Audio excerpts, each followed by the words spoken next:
Oh, hey, we're live, Vinny. I didn't expect this. You know, maybe I can just end it, right? Never mind. Welcome to the Rideshare Garage, people. Whoa! What happened? How'd this happen? I think I thought we were on. clicked the I thought wrong we were on button. a private 101. Eddie, I thought we were watching Eddie's OnlyFans. You know what? I guess we'll have to share it with the populace. You know? Oh my god! And then who's gonna let the Canadian in? We got to let the Canadian in. You know, I'm gonna go ahead. Yeah, let's go ahead and let the Canadian. What's We going on, let the Canadian in. Pascal? What's up? Bro, we're live. Did you know that? Like we're broadcasting on the World Wide Webs. We're everywhere, man. We're global. These are spirit fingers, and these are gold. Oh! We got Nick in the house. What's going on, Nick? You look quiet. Mr. $21 an hour. Don't start. See, you already. What's going on, Nick? Why the mic Nick, on? are you charging? What's up, everybody? Can you hear me? Yep, we got you. Oh, so you in the you already looking to get turned up in that aisle? I see what you're doing. I didn't realize what aisle I was in. Oh, all right, I got you. Yeah, man. I've been working all day, so I'm just kind of stretching my legs while I charge. All right. So we got Nick out here charging. What's going on with you, Pascal? I'm at the airport. Oh, okay. Wait and see. Oh, he went to the airport. Hey, I mean, but his connection is pretty solid out there at the airport. I can't complain. Yeah, and we can actually hear him. I can There's barely hear. There's no baby crying in the background. Hey, listen, that's your fault. Remember that. That's your fault. It's your fault. It's the woman's choice, but it's your fault. Remember that. They're going to come for you. That's it. And even how we if doing, you're from Canada, they're going to come for you. I don't know how I'm doing. I'm here. Yep, I'm here. That's all I can say, people. I'm here. I am here. God damn it.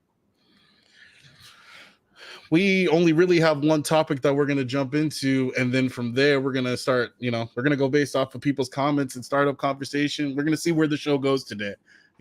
Today we're going to at least this topic is tip baiting on Lyft. I don't have all this. As you can see, there's already strong opinions on this subject. So, I'm not even going to start with Vinny. Let's start with Pascal. What's going on, Pascal? What do you think about this tip baiting going on with Lyft? And if you can, let's start with the explanation of what this tip baiting actually is.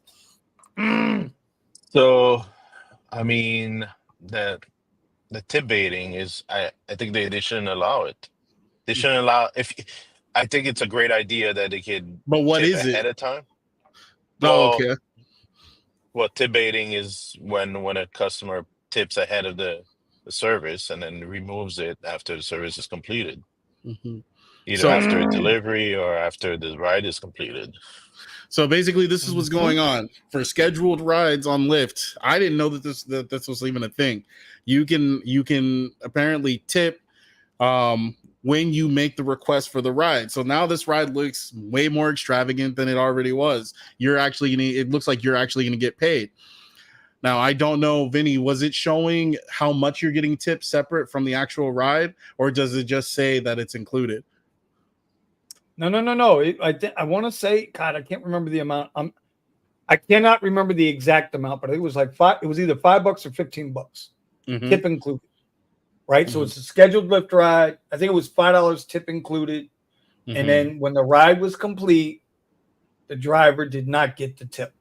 Okay. It never came through. So it stated on the reservation, where it tells you how much you're going to get paid, mileage, time.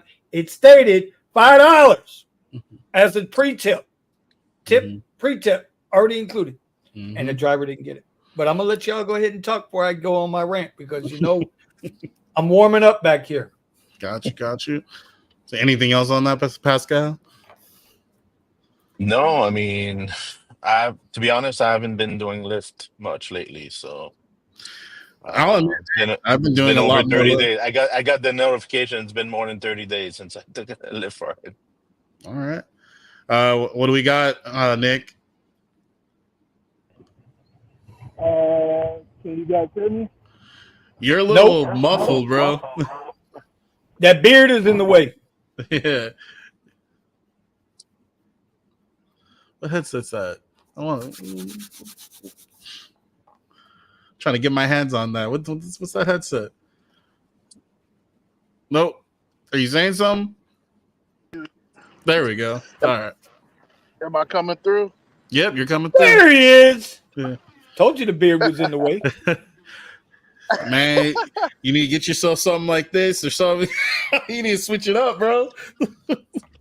Nah, it's just the headphones. These are old headphones that I have. That's why I said you need to switch it up. Listen, Bro, man. I just did a review on a pair of headphones today. All right. Nico headphones. And let me tell you something, they sound damn good, buddy. Get Post your the link. pair at Amazon. Can you post a link to your review? You goddamn right I will. You goddamn right I will. Damn right. That's why we do what we do. Go ahead, my brother. Sure. But yeah, man, I don't like it, but yeah, I don't really do much Lyft. I'm kind of like Pascal, except it's been a while. It's been about 3 months since I've done a Lyft ride. Okay. For me, most of my rides tend to be Lyft now. I'm assuming it's because I'm in California with the Prop 22, but the rides actually make sense. And I thought this was going to be very similar to when they announced that they were going to be showing the upfront rate. So you already got upfront details, but now they're showing you the hourly rate on the ride. I expected them to, for the first few days, offer rides that made sense, and then after that, like significantly dunk the prices. That hasn't happened yet, but this is only the second week after they launched or they put out the update saying that they were gonna start giving us the upfront rate. So but Uber's rates have been absolutely terrible, at least here for me in the San Fernando Valley and Los Angeles. Until either really, really late night or really early morning. They try to get closer to that $30 an hour rate, but most of the rides are pretty bad. $15 an hour rates and less. So as far as tip baiting is concerned, hey, I like getting scheduled rides, but I usually don't, at least so far, I haven't received one that said that it had a tip up front. I wouldn't want to take something like that if it's going to be stealing all, if there's a chance that somebody can take the tip away from me. Now, me and Nick have had this conversation before about food deliveries and whatnot, where they put the tips up front. And then there's no tips included in these two scheduled rides that I could find in South Florida. There's no tip saying right. So go ahead. And honestly, I haven't even been looking too hard at scheduled rides. It's such a pain to try to navigate through the menu now for scheduled rides. It's just not even worth my time. Lyft just completely ruined scheduled rides for me, so I don't bother looking at them. And especially when they come up just on the map, usually the rates for them aren't that great. So I'm like, what's the point of me taking on this extra step of, taking on a scheduled ride if it's not going to pay any more than a standard ride? I might as well just take the standard rides. And then you get these airport pickups and whatnot, and you're going to go through all this traffic to try to get to these people because they're in a group with a large concentration of people and drivers and people not, with the me first attitude cutting in front of you and everything. So it's dangerous and time consuming, and you get nothing for it. So on the topic of tip baiting, hey, I'm not going to gauge whether I'm going to accept this ride on whether they give me an upfront tip that makes the ride look much better than it is. I'm not going to touch it. Vinny? Listen, I have been screaming this from the fucking mountaintops for the last 6 months. Where have I been suggesting they're going to take us? They're going to take us to a tip-based system. They are going to try to squeeze rideshare drivers into the delivery model. That's what they're going to try to do. By Lyft now saying, hey, we know the scheduled rides are trash. We know you guys are in trouble. We're going to let the people show you a tip up front. And knowing that if that tip cannot stay there the entire time, the rider should not be able to pull back the tip. The same problems that DoorDash and Uber Eats and all these delivery companies are having with tips being pulled back right after the driver has completed the job. Now you're saying you're going to do that to the drivers through rideshare as well? It's bullshit. And Lyft knows it. Lyft knows it's tip baiting. They know. David Risher knows it's tip baiting. And you know what happens? 30 days after one company does something, the other company does it. So you know it's coming down the pipe with Lyft. I mean, with Uber. It's a terrible idea. Pre-tipping should tips. I get into it with a gentleman on X. Well, not get into it. I've expressed my disagreement. Tips should not be counted as part of your salary. When you decide that you are going to do, I'm sorry, that was Omar. Omar says he's not going to make it tonight. Okay, I don't know what's going on with Omar. I guess Wawa's got him working overtime. Yeah, that's all I can figure. If you're counting on tips as part of your earnings, what are you doing? Go get a job at Outback. Go get a job at a restaurant if you're going to depend on tips. If we have to depend on tips when we got real world costs every single time we drive, car payments, car insurance, car maintenance, whatever, all of this shit, whether we're going to get robbed, stabbed, killed, or even make it back home, right? And now we're going to worry about, oh, well, half my rides tipped me out today. What are you kidding me? Bro, it's game over. I've been screaming it from the hill. Game over. If you take a scheduled ride and it says tip included, you deserve to get your shit taken. Because your dumbass knew not to take the fucking ride because it said, oh, it's a $10 ride with a $20 tip. Okay, let me know how that works out. Now, do they show the breakdown for it? Yeah, they showed the breakdown ahead of time. It's not like Uber Eats where you see like the full fare and it says tip included, but you don't know what percentage of the is a tip and not. It shows you the tip up front. $5 okay, tip. So you can still take the ride if you find that without the tip it's okay. Why would you do that? Well, I mean, because there is a chance of not getting tip baited. Why would you take? Wait. If the $20 ride makes sense without the tip, just take the ride, and if you still keep the tip, then. So you want to go drive on hopium then? No, he's saying that. What I'm saying. I know what he's saying. Mm-hmm. I know what he's saying. I want to hear him say it again, because to me, if you accept a trip, even though they're telling you, here you go, no, you don't. Here you go, no, you don't. Oh, well, the trip made sense anyway. Name one trip that makes fucking sense right now that you've gotten this week. One well, trip. That's a whole different story. It's part. No. Is it? Because tip baiting, if it makes sense. Wait. Time out. Hold on, Pascal. If none of the trips make sense now, right? And riders know the game. Oh, if I tell him I'm going to give him $10, he's going to take that ride. You're going to be more inclined to take that ride because you ain't taking a ride for $20. You think you're going to get paid $30. And now that's teaching the rider to be a fucking liar up front. Okay. Well, being the devil's advocate here, what if like you really want the ride to be taken? Wait. I rebuke you as a passenger. Don't make me go over there and get my Bible. I think there's pre-tipping is something that could be beneficial, but there has to be a way that they can't. If you pre-tip, you cannot take it back. Like it on, and if the passenger That's what I pre-tips, I'm going into timeout, Steven.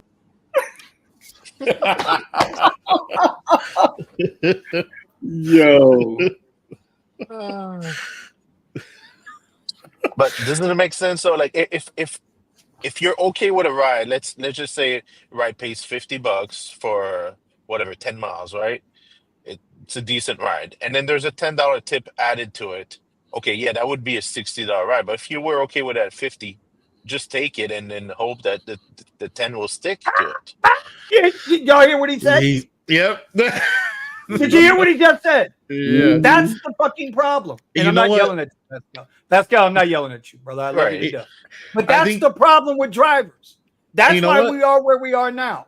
I was gonna agree with Pascal with what he was saying, but the fact that you made us pause and actually think about what this means as far as a passenger likely using either forming a habit of or intentionally misleading you by giving you this hope that you're going to get this extra money.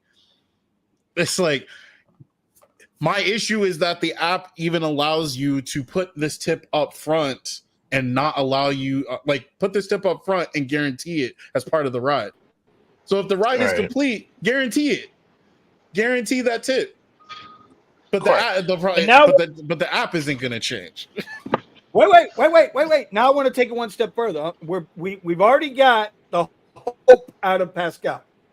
Okay, we understand he's going to work. Well, for that's assuming I'm gonna get him a Sharpie. Hold on. But the other aspect, the other aspect is rewarding. Yeah, the other aspect is rewarding the passenger for potentially being dishonest. Hold on. Yeah, you're right. Hold on. I'm gonna make Pascal a sign. Hold on. But if you remove the ability to take the tip out, I believe that becomes a great tool for a passenger to gives an incentive for their rides to be picked up. Right, I agree.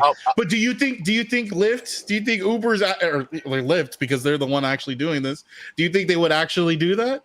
We'll drive for tips.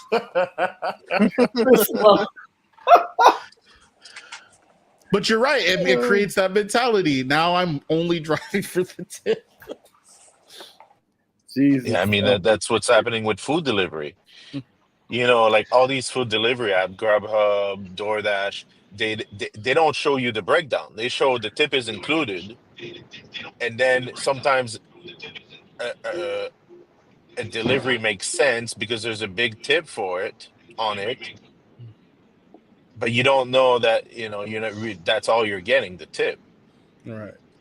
Actually, so SB Ride says it doesn't matter if Lyft shows you the hourly rate if they don't show you the mileage rate too. You can only do so many short rides in an hour. Now, I think you should be able to see both, or be able to toggle one or the other, because I know that there's some people that do rides based off of mileage rather than doing rides based off of time.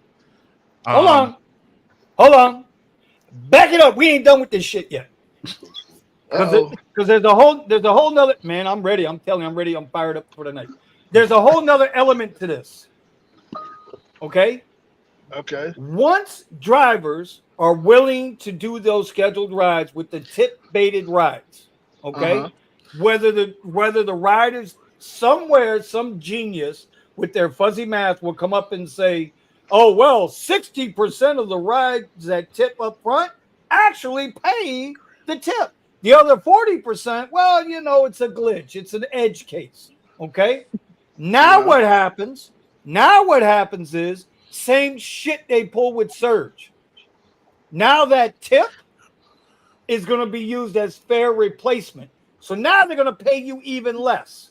This is what they did in the food delivery service. Y'all used to, this is why I don't deliver food. This is why I never deliver food. Y'all hear me? I'm looking right at you. This is why I don't deliver food, because y'all full of shit.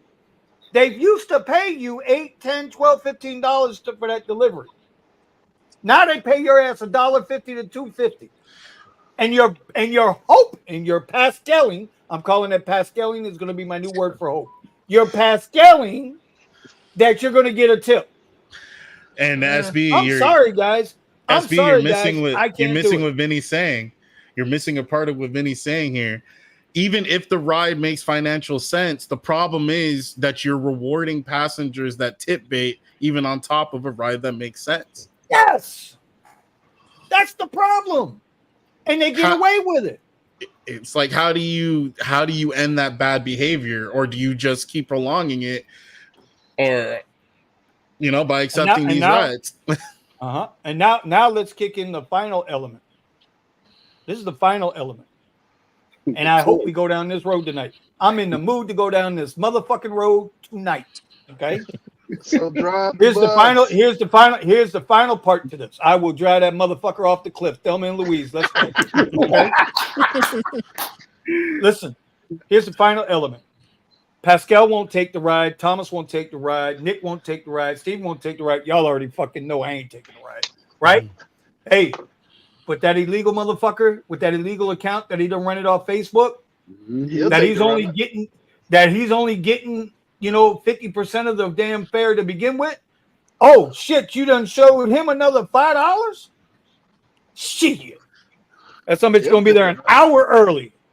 He's gonna roll out the red carpet for him. And then when he's done with the trip, guess what happens? No tip for you. You don't speak English. Tips in advance if they're locked in, SB. Tips in advance if they're locked in. If they're locked in, and if you can see the breakdown, because not being able to see what the actual tip is on the fare ahead of time is basically that's why I said when we started. But that's an issue on the food side. That's not an issue on the on the pre-scheduled rides. You guys that are out there working for Hopium. Well, I mean, now look, to be fair, we're all out there working for Hopium. Let's be honest. I mean, these $3 rides at the airport is a lot of opium. But that's what I mean. We go, listen, Pascal, we go to work during the day, right? Well, Nick don't. Nick's been going to sleep lately because I don't know where Nick, I think, is doubling down at Cheetahs. He keeps winning the lobster salad over there at Cheetahs lately. I don't know what's going on. He's spending his $6,000 from last month. You ain't bullshitting. Hey, see? No, I didn't go there, Nick. He did it. Right? He did it. But you know how we working, right? This is how we're rolling, right? This is how we're rolling. Mm-hmm. Damn, I forgot where I was going with it. Now, bro, listen, we don't know what we're getting paid now, right? We're hoping we get a decent ride now. We don't know what we're driving for now. Now you're going to throw tips on top of it and give these companies even more leverage? Bro, Lyft is starving. Lyft is in trouble. Steven, I said it a year ago. Watching their stock price. I said they were in trouble. They're in fucking trouble. The recession is here. They're in trouble. So now they got to squeeze out every 5 pennies they can. What better way than to sucker you into fucking taking a ride you know your ass shouldn't be taking? Got him. Anyway, I'm just a dumbass Uber driver. What I mean? Thomas, what you say about it? What's up, brothers? For me, it was the busy ass weekend on top of football, people coming back from the hurricane, whether it's air or sea. It's been plentiful rides and enough, and I'm still getting tips from rides I took 2 days ago. Like they're just now coming in. Or the person who finally took another ride after I dropped them off. It's like, oh shit, I forgot to tip them. Hey, and I don't know if you guys noticed, Lyft has changed some of their rules so that so if you took a ride on Lyft, you only have 24 hours to tip. After the 24 hours, they can't tip you anymore. So they come back to the app and they're like, "Oh, I forgot to tip the guy. Oh, I can't do anything now." I've been getting. Why would you even take that because away? A lot of people tip when they get another ride. Get back on there. Yeah, exactly. Yeah, that's the most logical thing. Well, I tell you why they did it. They did it because they need to close those card accounts out. The longer it takes for somebody to tip, or until they take their next ride, that account stays open. That credit card stays open. So they're billed, they just can't get paid until that card is closed out. It's like going to the bar. You drop that card at the bar for your tab to be open. Fuck around, leave there, and not pick up your card. That tab's getting closed, and the tip is going to get added on. You know what I mean? And Wait. That's why they did that. But I mean, Uber processes the tip sometimes as a separate transaction on an account. I can't help it if Uber is smarter than Lyft. Yeah. I mean, that's what I mean. But I tell you something I noticed with Uber last week. 2 separate days. All of a sudden, I got flooded with tips one day. Yeah. From days before. And then a couple of days later, I got flooded again with tips from days before. Yeah. And I'm not talking about 1 or 2 tips. Right. I'm talking about $40, $50 worth of tips, $60 worth of tips. Yeah. I think I said it on the radio. Oh, shit, $15. Oh, shit, $20. Where the hell that come from? Oh, that was from last. What the hell? That's what I was saying. I was getting the tip notifications because I did one of these moves. I was just like, all right, I'm tired of them taking out the fees for cashing it out. I went, got the Lyft card and the Uber card. So I see on my phone, I ain't getting tips. And I'm like, what the fuck I get? I'm like, I haven't drove in 2 days. And then I go back and look, it's a ride that I did Saturday. Or it's a ride that I did Sunday.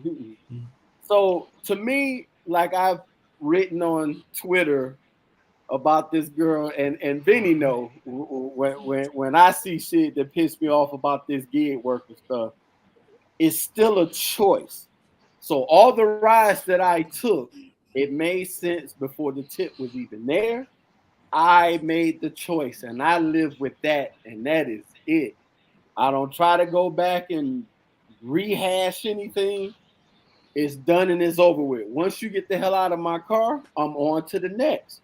I just think of an abundance because Sunday was one of those days. We had a cruise port with 6 ships full of people have been stuck on the ship 2 days extra than they had to because of the hurricane. Then you had all these goofy ass Eagles fans here for the football game. And then you had people who decided, oh, let me come home and see how damaged my home is now coming in from the airport. So you had a multitude to make all types of money. It went all day long. And I rode that wave until I couldn't even hold my eyes open because it's not going to happen every day. You know, it's like that part right. Today's price ain't going to be tomorrow.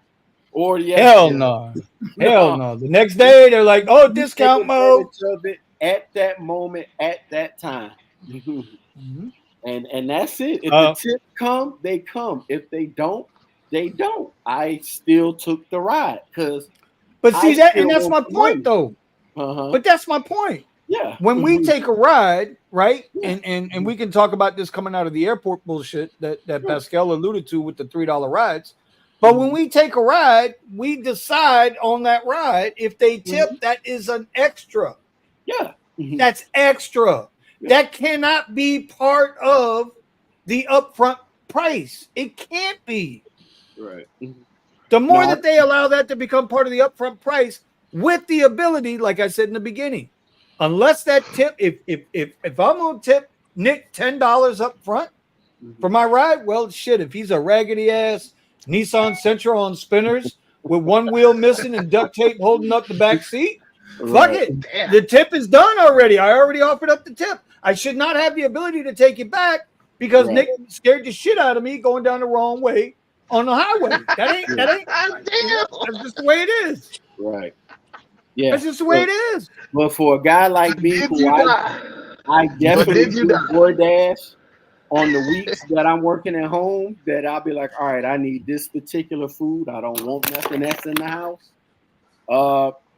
Once I put the tip in, it's in. It don't give me an option to change out of it. Uber Eats gives me the option, but I don't even do that. But I don't even do that because it's the whole thing of, hey, if I do it to somebody else, I know they're gonna do it to me. So I just be like, hey, out of respect, hey, I don't care if you got the illegal account or not. Give me my shit so I can go. That's all I want.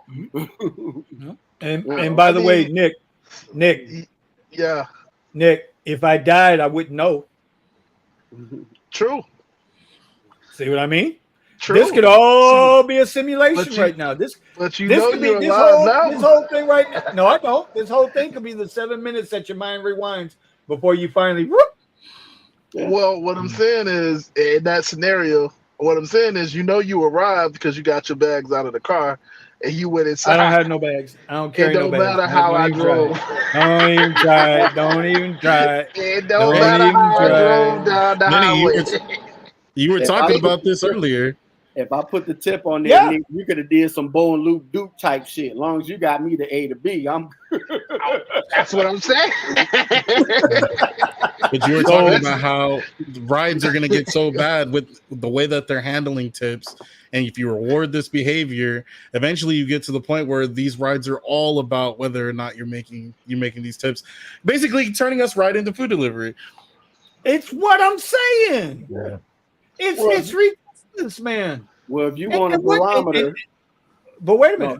Go ahead. Here's a better question, Thomas. By the way, Melvin, side note, Melvin, I sent you a link, bro.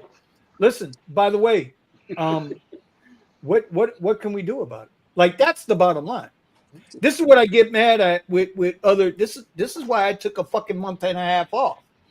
Yeah. Because as much as we know this shit's messed up, we know it's messed up. Every driver in America knows it's messed up. And what do? Turn this motherfucker on, beep a doop da. We go right here. Oh, look, it's $2 surge. Let me run 12 miles away. I can make it for that $2 surge. I can get there. And we turn the fucking app on and we go. And we go. Turn the Tesla to chill, from chill to standard. Oh, yeah, I get that. For $2, you ready to risk everybody's life for $2. Hey. Man, I'm in that mood, bro. I'm telling you, Thelma Point Louise. A to point B. Okay. Okay. Right. Hey, I look at it like this. The barometer will be set the Wednesday before Thanksgiving. You'll know how bad it will get. Because that's one of the busiest days. But then what do you do between now and then, Thomas? Between now and then, listen, the busiest day of the year for travel is only one day. And on that one day, you can only take one ride at a time. It's what I say with these goddamn events. Like, I haven't worked. I know Nick's been working the events. I think Omar's been working the events, right? Crowd goes left, I go right. That's just the way I roll. I am not sitting in some parking lot anymore for 2.5 hours to be yelled at by fucking people hired as parking attendants and security guards from Kelly Services, temp fucking workers talking about, you got to go. Or them idiots at the airport with the yellow vest, you give them a whistle and now all of a sudden they think they're the fucking man. They're not deputized to do shit. Anyway, boy. Yeah, I know. They be tripping at the airport, but I just be like, dude, I'm putting the bag in the car. Once it's in the car, I'm gone. You can put that whistle up your ass as far as I can concerned. Hey, listen, I gotta wait for this timer. Hey, I can't move. Hey, look. I got a timer. I gotta wait for it. Hold on. Let me call customer support. Hold on. And I wait that timer. Oh, better than that, bro. The one dude caught me talking about, hey fam, you been here too long. I looked around. I'm like, where's my birthday card? He looked at me. He's like, huh? I said, well, you calling me fam like I'm part of your fucking family. Where's my birthday card? Dude just shut the fuck up, turned around, and walked away. See, at Tampa, they won't let you. Got time for this. You got to keep going in circles until your passenger. When I tell you, hey, dog, when I tell you I can play the dozens, I can play the dozens with the best of them. Right. Okay? That motherfucker said, bam. Bitch, I ain't none of your goddamn family. The fuck? You related to my wife? What the fuck wrong with you? I ain't never seen you at my in-laws' house. Who the fuck are you? Fuck up out of here with that bullshit. That guy was like, listen, I don't get paid enough to deal with you. Probably. You got the wrong one that day. He's like, it's too early for this. I You need got the some wrong coffee. mofo that day. I ain't It even was, listen. And then the videos I've been putting out, right, with the driver interviews. Yeah. You know, you listen to them guys, you listen to these guys driving. They got the same I'm telling you, it don't matter who the driver is. All drivers are feeling the pinch. oh, Pascal is sitting there at Fort Lauderdale International Airport right now, having his Cuban sandwich. Okay. Not tonight. Not tonight? No, Not tonight. no. You ain't get enough $3 rides to afford the Cuban sandwich tonight. No, I had dinner at home. Oh. Man, put his You ass got in timeout for switching it up. No. no, you're right. You're right. He switched it up. He had to go to timeout. Let's go to timeout.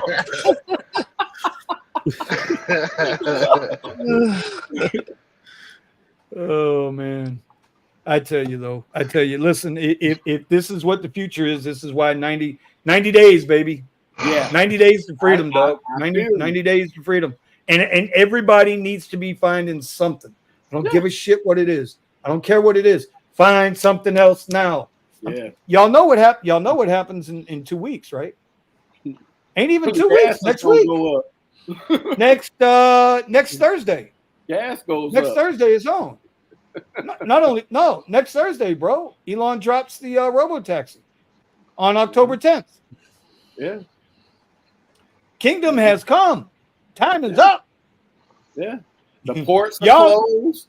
Gas is going to go up. Oh my God, bro. So I was explaining to Steven, right? Well, let me rephrase. Steven and I were having a conversation Okay. about unions. And I had said that I stand with the longshoremen on this one. Yeah. I'm 100% on board with the longshoremen on this one. No matter how much it hurts us in the grocery store, I'm with the longshoremen on this one. Them guys went to work during the pause, forced to take the jab, no overtime pay, right? It was straight whatever their contract was. Oh, no, you can't change the contract. There's no active God clause in the contract. Now, the travel nurses were sucking up $150, $250 an hour. I know several travel nurses that were making money, getting paid, whether they worked or not. Yeah. Right? There were a bunch of jobs that got paid during COVID. The longshoremen did not. Go ahead, Stephen.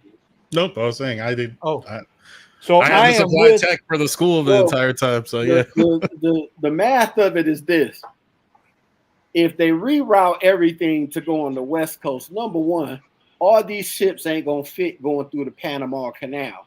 That's gonna take even longer. Because that's the only way you're going to get on the other side of the planet, period, on the other side of the country.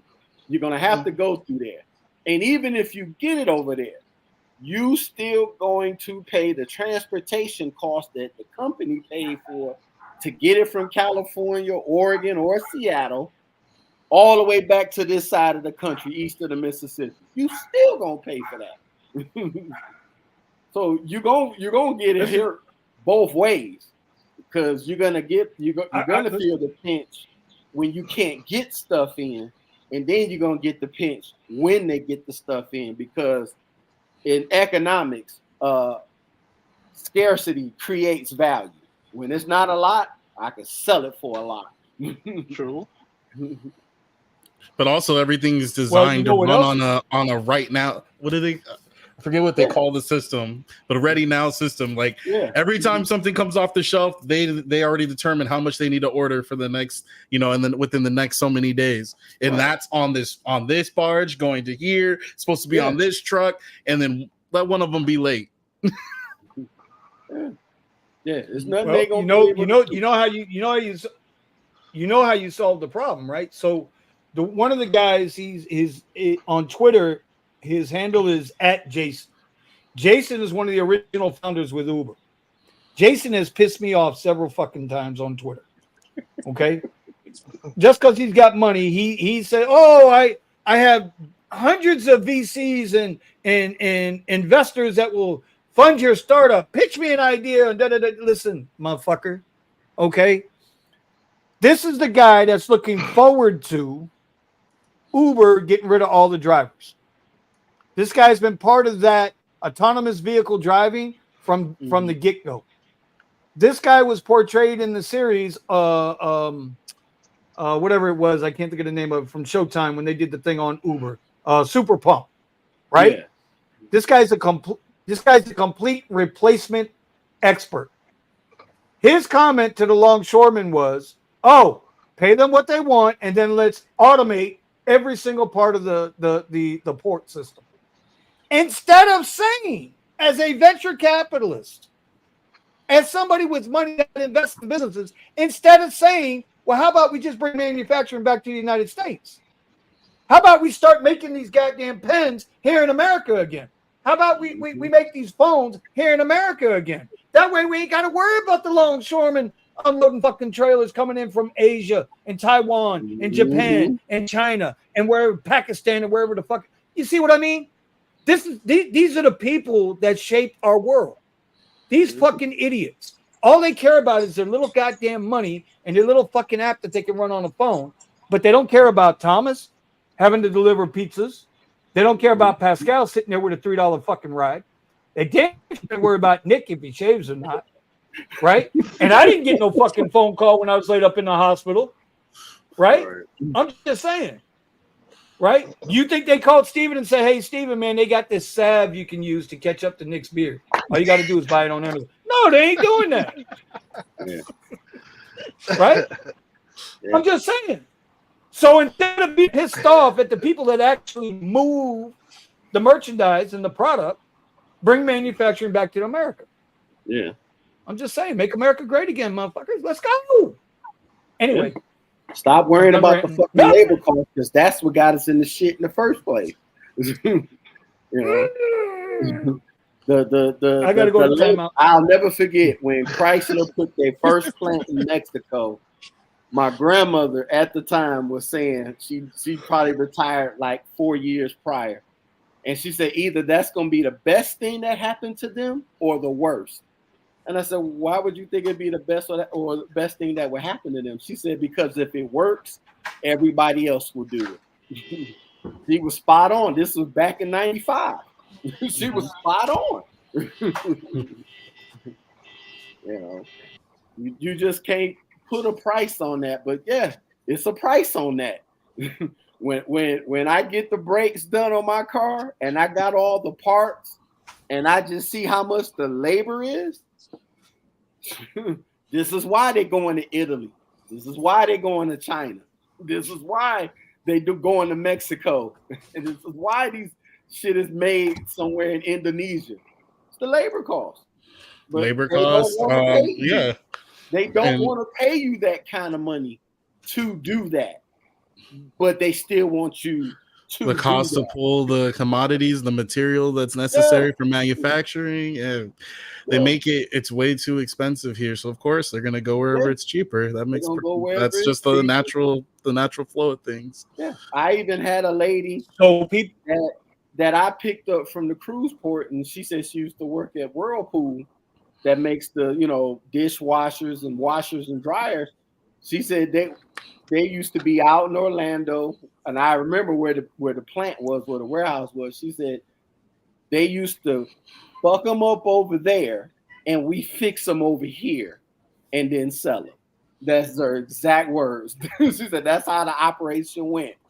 They put it together, they read the shit, put shit in backwards. As soon as you plug it up, you frying circuits and everything. She said you done spent. The company done spent twice the money to fix what they fucked up to sell it. So, I mean, it's Thomas and Nick, Pascal. I'm sure you guys get this question all the time. When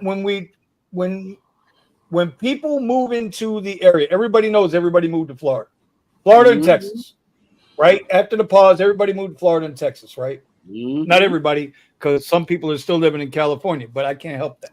That's not my problem. That's not my problem. Kisses on the podcast. Anyway, you ain't lying, bro. Obsidian Vinny is. So people moved down here because it was cheaper to live. That is, cost of living, everything was cheap. Then they moved down here, right? Now shit goes through the roof. Now they're screaming, "Oh, it's too expensive down here. I go to get a job, it don't pay nothing." Bro, Florida wages have never paid nothing. Paid anything? Yeah, we don't make nothing here. What do we make here? Oranges? That's what we make in Florida. Oranges. Sugar. Well, D's got a question here. I can't see manufacturing coming back to America barring something catastrophic. What do you think about that? I think they should have learned that guy lesson when Melvin's truck was sitting at the dealership for 9 months because they put silicone chips not just back in the United States. Yeah, I know it was a ton of people. No, but I'm trying to make him I'm trying to make him part of the conversation. No, but I feel you on that because even I got a call from a car dealership. Yeah, for my car that I don't even have anymore. That they asked me, "Oh, we was just calling to see if you were still looking for those circuits. We still don't got them." And you got to understand, this is how bad it is.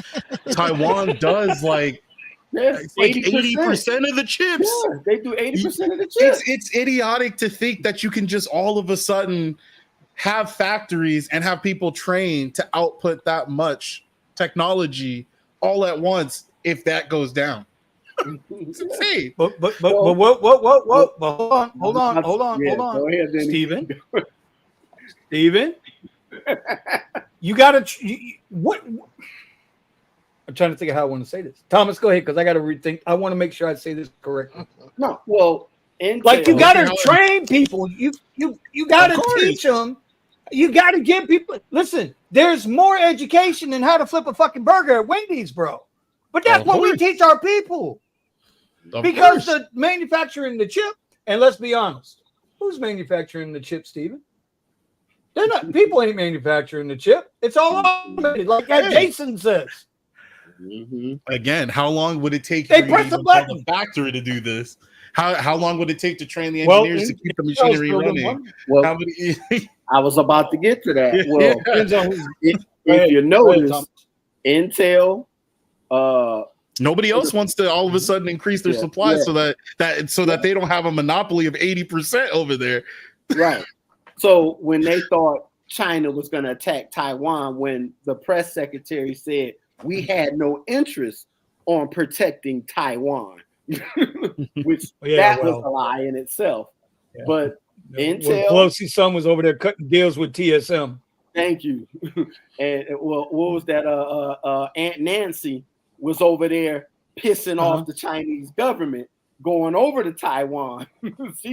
Yeah. Oh, but wait. Hold on, dog. Give it 2 weeks. Yeah. In 2 weeks, we're gonna come back here and we're gonna see if China hadn't already ran into Taiwan. Because I figure in 2 weeks, right? We already got Ukraine and Russia, right? Now we got Iran and Israel, right? And now how soon before Jordan is drug into it? How soon before Egypt and Syria are drug into it? Right? All of this is going to happen, bro. Oh, you still got Venezuela and Guyana. No. They fighting over frontier, country lines. Because they got oil. Now. And so here comes China. Whoop. You're ours now. Now we got no chips. Yeah. So when Melvin's Tesla breaks down, we're going to be in trouble. Yes. I'm just saying, bro. And China got a warship off the coast of Cuba floating around. Yep. What are we talking about here? You know. Well, you know, Russia probably still has nukes in Cuba too. Boy. You know they got nukes in Cuba, bro. It's quit playing, bro. Quit playing. You know these people, dude. Yeah. The whole political system, and yet we're up here worried about 45 cents a fucking mile. There are so many bad rides coming out right now. They don't even meet the IRS standard dededuction. No. What's the IRS standard? 67 cents a mile, isn't it? Isn't that the deduction this year? 67 cents a mile. and some of these rides are paying us 60 cents a mile. Yeah, I've seen 50, Think about that shit, even bro. lower than 50. Yeah, Jesus Christ, man. dude. I But see somebody in the some comments stuff in talking about Florida, though. BYD. oh yeah, that's Huh? yeah. They building a plant in Mexico. You can see that on Google Earth. You talking about BYD? Yeah. Well, listen. The guy who used to tweet meanly, the mean tweeter, right? You know, the one that made sure everybody from top to bottom, left to right, white to black, black to green, green to purple to yellow to orange, everybody fucking made money, right? The last time his ass was in the White House, he's already told BYD, nah, bitch, 100% tariff. You want to build them goddamn cars down there? It's going to cost you double to bring them into the United States. Don't want nothing to do with it. You know what, right? You know, because he's and he's not just protecting Tesla, he's protecting all auto manufacturers. Because those cheap pieces of shit are falling apart and blowing up. Right. Bro. Or catching on fire during the flash flood. But as you mentioned somebody lost their $11 million house here because of a Tesla being plugged up when the water's risen. So, well, I hate to tell you, this is why I hate to tell you this, bro. And Pascal and Steven will tell you. Last time we had the big rains here, I think it was like 4 months ago, Pascal? When was it? About 3-4 months ago? 17. I hadn't seen 17th Street ever flooded out like that, right? Now, there's a whole lot of other shit going on too, but we're just gonna go with it flooded out pretty bad. Right? I took my Tesla on out there. It was like driving a hairdryer through a bathtub, bro, and I had no problems. The water was halfway up my doors, and we were cruising. Yeah. I'm watching Hondas and Dodge and BMWs and Mercedes. And me and the Tesla, we're jamming. Got some Kenny G going on through the water. Oh, yeah. Songbird. Yeah. So, you know, shit happens, bro. You know how many cars I see catch on fire on the side of 95? I'm not worried about Tesla. If it catches fire, fuck it. Get a new one. Right, Pascal? Yeah. Yeah. But don't worry, Steve. Intel got a plant that they built in Satellite Beach over here in Florida, just in case Taiwan gets And Foxconn, who makes the chips for the iPhones and stuff, they opened them up a plant in Wisconsin, just in case. Again, what capacity they're gonna get up to? That's what I'm curious about. That's all I'm saying. Who knows? Because they got a nice big scare and they got a nice big slowdown when them chips stop getting set. Well, I can tell you this much, but you see something on Indeed working for Intel or Foxconn, and you live clear across the country, better believe it's real. They ain't playing no games. Instrument is expanding also like crazy to make microchips also. Over here in Texas. You're right.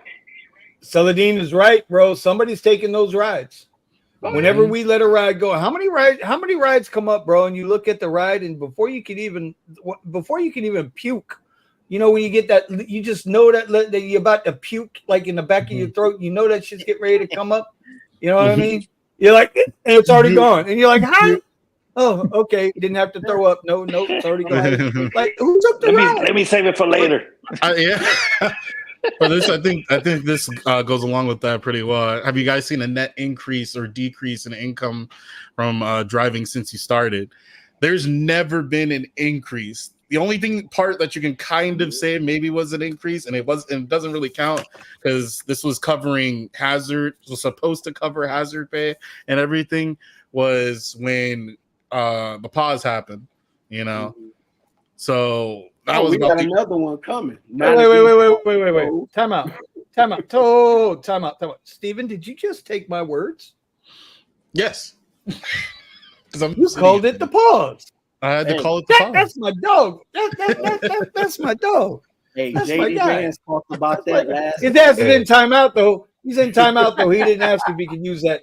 You know, he didn't ask to use it. He just took it. But JD Vance did bring that up, that it was like, hey, infringement right there. Say a certain word and you were banned. So he brought it up last night. I tell you what, JD Vance got in that ass last night. Boy. He got in that ass last night. That's what I remember. Sure did. Oh my God, rest it's finally in peace loaded. to, Thank you, Lord. Rest in peace to John Amos, but he gave him that Big Mac. Yeah. Ass whooping. Yeah. Yeah, he did. Yeah, he did. Yeah, he did. Yeah, he did. Yeah, he did. And he did. John Amos passed away yesterday, right? Yeah. So we got John Amos passed away. We got Pete Rose passed away. Mm-hmm. There was somebody else that also, Mutombo passed away. Oh, blew me away. And Whistler passed away on Blade. He passed away too. No way. Yeah. Wow. Bro. So Which reminds me, not that it should remind me of this, but Melvin, how's your dad doing, man? Yeah, he's still a lot of work. He's still got a lot of work ahead of him, a lot of physical therapy and everything, but he's doing a little bit better. Yeah. Well, hey, bro, we're sending out our prayers and everything to you. And you know, now that brings us up to the next point, Stephen. You know, those folks in North Carolina getting their ass handed to them right now because they ain't used to catching because they ain't used to catching all that rain like that. And yet, $8 billion went to goddamn Ukraine again. And Joe Biden sitting on the goddamn news talking about, Americans are going to have to chip in to help these folks in North Carolina. I'm like, bitch, fuck you. What are we talking about here? They still haven't fixed Hawaii. No. $700 a family. Hey, I-40 going east into North Carolina is washed out. Oh my God. Somebody got to fix that bridge. Yeah. Now, this statement here, Stephen, private rides are skyrocketing in San Diego, California around airports and special events. I'm seeing that everywhere. Mm-hmm. I'm seeing that from a lot of people everywhere. That's what's happening. Phone calls. I get phone calls. You driving tonight? Not me. I don't answer. No, I don't answer that phone no more, bro. That insurance is just way too expensive for me, bro. I can't afford it. The rides aren't consistent enough. One, the rides aren't consistent enough, at least for me. And two, having to have your vehicle registered is a whole nother thing in order for me to be able to do it. So, yeah, I can't use it. Well, I mean, I'm sure because the car is not registered commercially. I'm sure plenty of people are out there. I'm sure plenty of people out there are doing what they got to do. But again, like if passengers have to resort to asking people if they're driving, privately, what's that tell you about the service? They ain't happy with the service. I can tell you right now, and this is going to sound racist. And they trust you to take them where they need to be, and they like being your vehicle. Yeah. We speak English. Pascal, we have a clean car. Boy, I hear that so much. God damn, I heard that so much all this weekend. Oh, I got somebody that speak English. Mm-hmm. I was like, oh shit. I'm surprised to get that in California so much. It's insane. Bro, it's like a major thing. A lot of people. Yeah, I'm like, what did you think I speak? No, I know it. They getting these rides. So Pascal says they can read these signs and they going the wrong way on certain streets. People are losing their mind. Like, yo, I thought you knew how to drive at least. Holy shit. Yeah. Listen, the other night, who was it? Well, first of all, Pascal says a Chevy Silverado 2500 HG just parked next to him at the airport, probably taking X rides. Yeah, because what is the Silverado 2500 HD qualified for? It's not an XL vehicle. It damn sure ain't Lux or Premier. Nope. Uh-oh. Steven's getting yelled at by his wife. Y'all see him, right? He's trying to play it off with a smile. But he's getting cussed out. Steven's getting cussed out. Hold on. I got to bring that up on the main screen. Oh, Look at him trying to play it off. Look at him trying to play it off. You see her in the background, the pancake turner, the rolling pin. You see that rolling pin. And, Right. I saw her and all of a sudden, Steven starts ducking. And then Steven starts ducking. Whoop! What was that?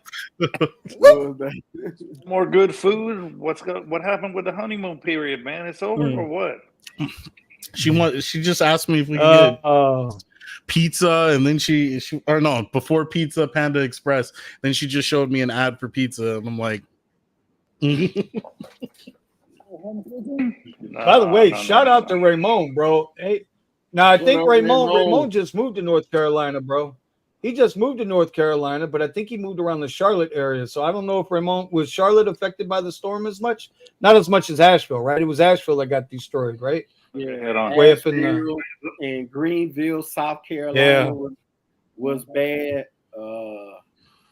And then there were certain parts of eastern Tennessee that was bad. That, like I said, I-40 going east is washed out. You can't even get to North Carolina that way. You got to go around. So, right. Yeah. So exploring with Eric says just took an Uber today. People got to clean their cars. Damn, it seems like he was a gardener. But here's the problem.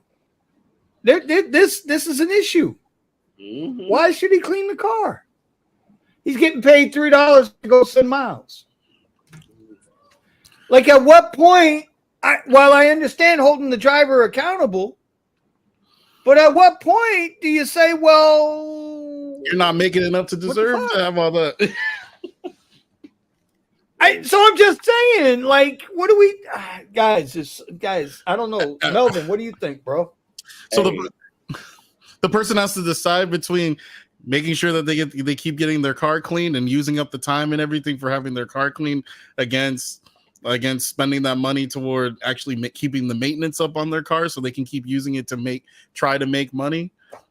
I mean, I had to drop $800 on a car.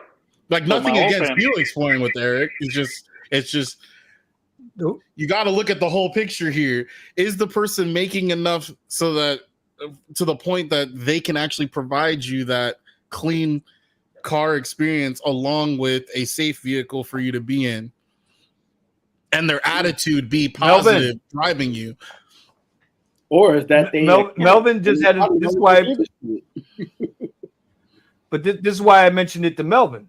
Melvin, you want to tell your story real quick? I just got into it. I mean, I had to jump a stupid curve in order to not to get T-boned with a passenger. Now I have to go ahead and eat up $800 on an oil pan. I mean, I still have the Tesla, but I also have I resorted to have another vehicle. I have a Malibu hybrid as well too that I used to use before, and I brought that one back into the platform due to the cheap prices of these rides. $800 to get that fixed.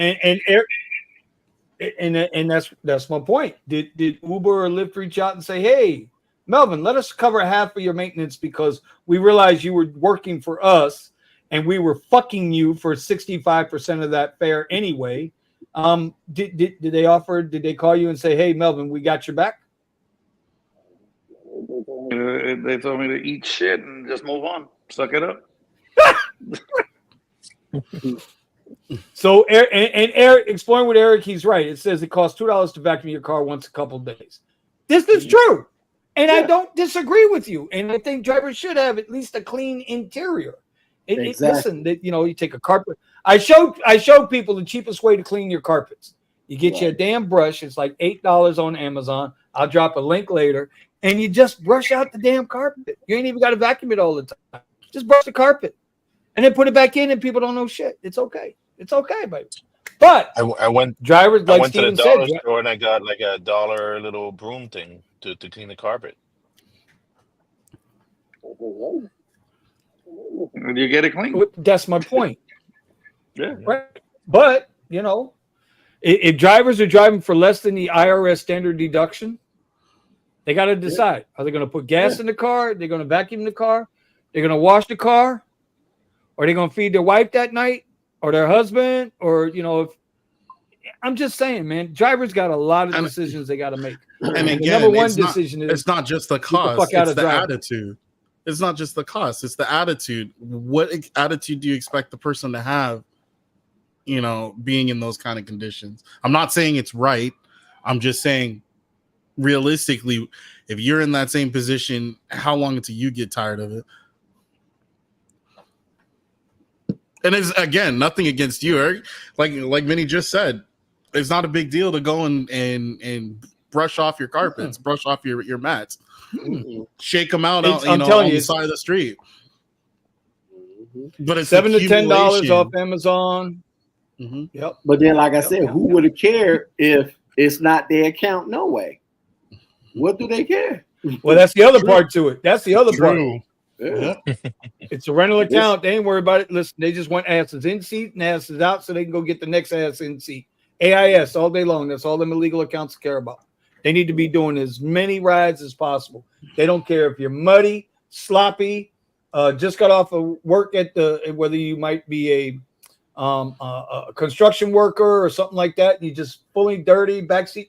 People don't care, bro. People don't care. And I mean this in the most sincerest of ways.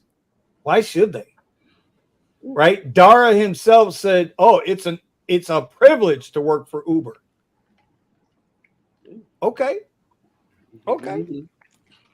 So it's not the privilege to have people that are willing to drive on their platforms. It's the other way around. Okay. Because your company is more important than people. Definitely getting paid. What do we get? All right. Anyway, Some vacuum car. Okay, so I'm going to show you guys something here. I'm going to share my screen, Steven. Can I share my screen, Steven? Yes, you're more than welcome to share your screen. Okay, because we are getting ready to hold on. I got to figure out how to fucking do it. Oh, present. Can I present my screen? Yes, please present your screen. Present your screen. Okay. Because it just so happens while we're working here tonight, because if you guys watched my video the other day, I told y'all 90 days challenge to freedom, right? So I'm doing my reviews. This is my Amazon stuff, right? This is stuff that I've been loading up, and see my bald head with a brush. Y'all don't go there. Okay, I got a little bit of. I ain't got a Steven or a Nick beard, but I got a little bushy bush down here. Got to be clean. But I am getting ready to load up a new brush that for your carpets. I'm loading up right now. I'm getting ready to load up the thumbnail. Here you go. Hold on. Can't make this shit up. But you see it? Yeah. There it is. Viking carpet brush. Yeah, there it is. Viking carpet cleaning brush. There it is. That little brush, I think it's like $7 or $8, $9 on Amazon. Right? And that $9 will save you $200 at a vacuum cleaner that you got to stop and use. I'm just saying. That's my point. I just wanted to show that. This is one of the side hustles. That's all it is. You make the review video, you load it up, make a quick little thumbnail, and you're good to go. That's what I do. That right there, is paying me like $350 a month right now. Is that Buddha? Yes, sir. Yep, that's Buddha in the house. Hustler himself. Getting monetized now.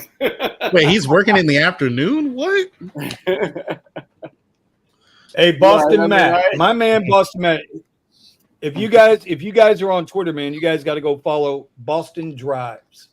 Okay, go give Boston Drives a follow on Twitter. They do a lot of good stuff with Lynn and Levi. Even though Levi and I don't see, in a very cordial way, we don't see eye to eye on tipping. The boy, looky here. I'd love to bring Matt on the show. I'd love to have Lynn on the show. They do their drivers coast to coast every Monday night. I think it's 7 o'clock, 6 or 7 o'clock on Monday nights. They got their own spaces. You guys go check them out. I know Buddha goes on there sometimes. He don't ever talk though. Buddha's a little silent. He's a little silent guy. He don't talk. What, bro? What you got your mouth open at the window for? They call that dogging, dude. What the hell? You waiting for somebody to slide something in your throat? What the hell are you doing over there, Buddha? Hey, what I do on my private time is on my private time. Oh, shit. Yeah, but you got the Oh, camera I'm kidding. going. We're Yeah, we worldwide, broadcasting motherfucker. live I'm right now. kidding, Yeah. bro. I'm kidding. I'm kidding. We're live, bro.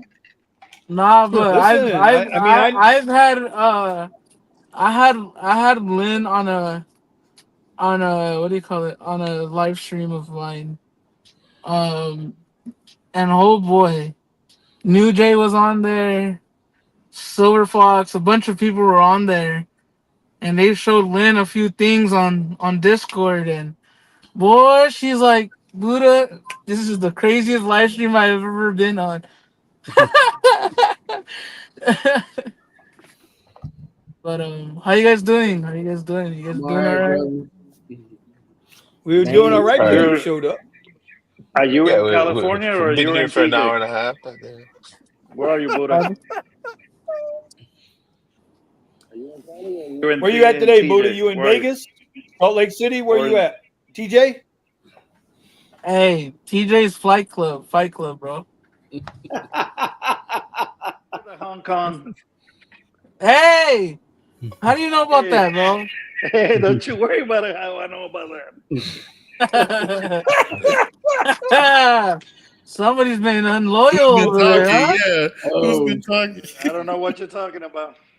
Right. Nah, man. It's my first day. It's my first day back working. Took 2 days off. I did end up hitting my bonus for Lyft. You know, when they're giving out free money, why not take advantage of it, right? You have And to. You got no choice. Yeah. I made like $600 on just bonuses. Really? Throwing it out On there. bonuses? Yeah. Wait. You may, yeah, okay, you're in timeout because we don't get bonuses in Florida. The hell bonuses? This motherfucker coming here talking about, either, I took 2 days off. It's not I a took lot. 2 days off. They do. $600 in bonuses. Ain't nobody trying to hear that shit, Buddha. Hey, bro, look. When they come in, and I don't do bonuses if I can't, if it's not worth it, bro. Sometimes they're not worth it, and I don't even bother with that shit. So he's like, "What's bonuses?" Exactly. We don't get any. I haven't It's a seen any unicorn. forever. Yeah, It's we a get them. unicorn. They are It's unicorn very stuff, little. bro. We'll get like a Depending, $8 hey, per depending ride on where you for live, an bro. hour. I mean, you guys got, yeah, but they got that deal out there at the college, right? Everybody knows about that deal, you know, the Fight Club deal they got. I mean, there is no reason for anybody who drives Lyft not to be hitting that $150 EV bonus every week, Steven. There's no reason not to be hitting that bonus every week. I'm just saying. How do you be bonus? I mean, You get your 50 rides in like 3 hours and you 150 in the 5 positive. hours. I'm just saying. I'm just 5 hours. Not if your name's Kyle. yeah. Not if your name's Bro, Kyle. I've seen. There's Takes, no way he's it doing takes it faster 12 than 5 hours to do that I've over seen. here now. Hey, bro. I seen Kyle do some impossible shit at USC, bro. I seen him do 200 rides or 100 something plus rides In a day. Because they're Yes, sir. literally. So with USC, the thing is, you could get a shared ride, but it'll only give you one share ride and not a double up or a triple up. So what you do is you cancel that ride. He's like, fuck that. I want a double, not a single. And so the next one that comes in, it'll already have two people on the same queue. So you're like, all right, bet. And then once you pick up person number 2, you get person number 3. As you're dropping off person You're number missing 1, fingers, Buddha. as person number 1. So you literally, and then you drop them off all at the same like party or something. So you're like it just ching ching ching ching ching ching ching. right. I'm just saying, if he's dropping gems, he's dropping gems. Yeah.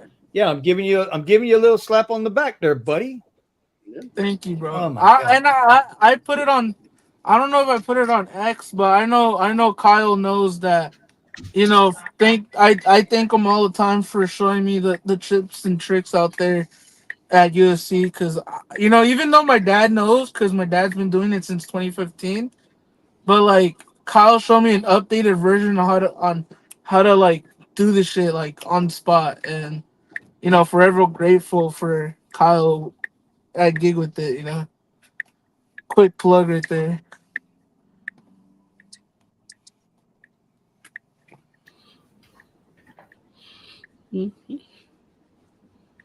Steven. It's your show, buddy. Dead air. What are we doing here, bro? I'm working here, bro. What are you working on? You know what? Screw it. Pascal, run the show. It's all you, buddy. Yeah, Take over. sure. Take over. Hey, Take over. You got I'm this, about to get a Pascal. ride. I got this. He's like, what are you in the queue? Yep, exactly right. Where are you in the queue, Pascal? Down to 65. I came in at like 170 or something. Aren't you already supposed to be getting Comfort. summoned over to the No, to the I didn't turn airport? X. I mean, I don't want to be sent there. It's only comfort right now. Got you, Bro, you know what's crazy? Hey Pascal, you know what's crazy? I was all the way down. Steven knows where I was at. San Juan Capistrano, and I got an LAX trip, Uber X for $44. Right, Hey. and I was like, fuck that, I'm not taking it. Another one came down for $44 back to San Diego airport, and I was like, nah, I'm good. And I waited for like an extra 3 minutes. LAX trip for $80. And I was like, okay, we're doing something here, I took it. I dropped off the lady and got rematched. I got rematched as a black ride up to Beverly Hills for $40. How? It was that, and then from there I got another ride going back home for another 40. Sounds like you had a good day. It doesn't make any sense. You shouldn't have been able to get a black ride out of the LAX.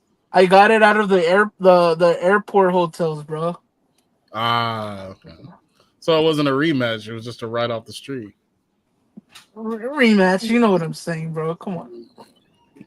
First in, first out. So he got the next thing.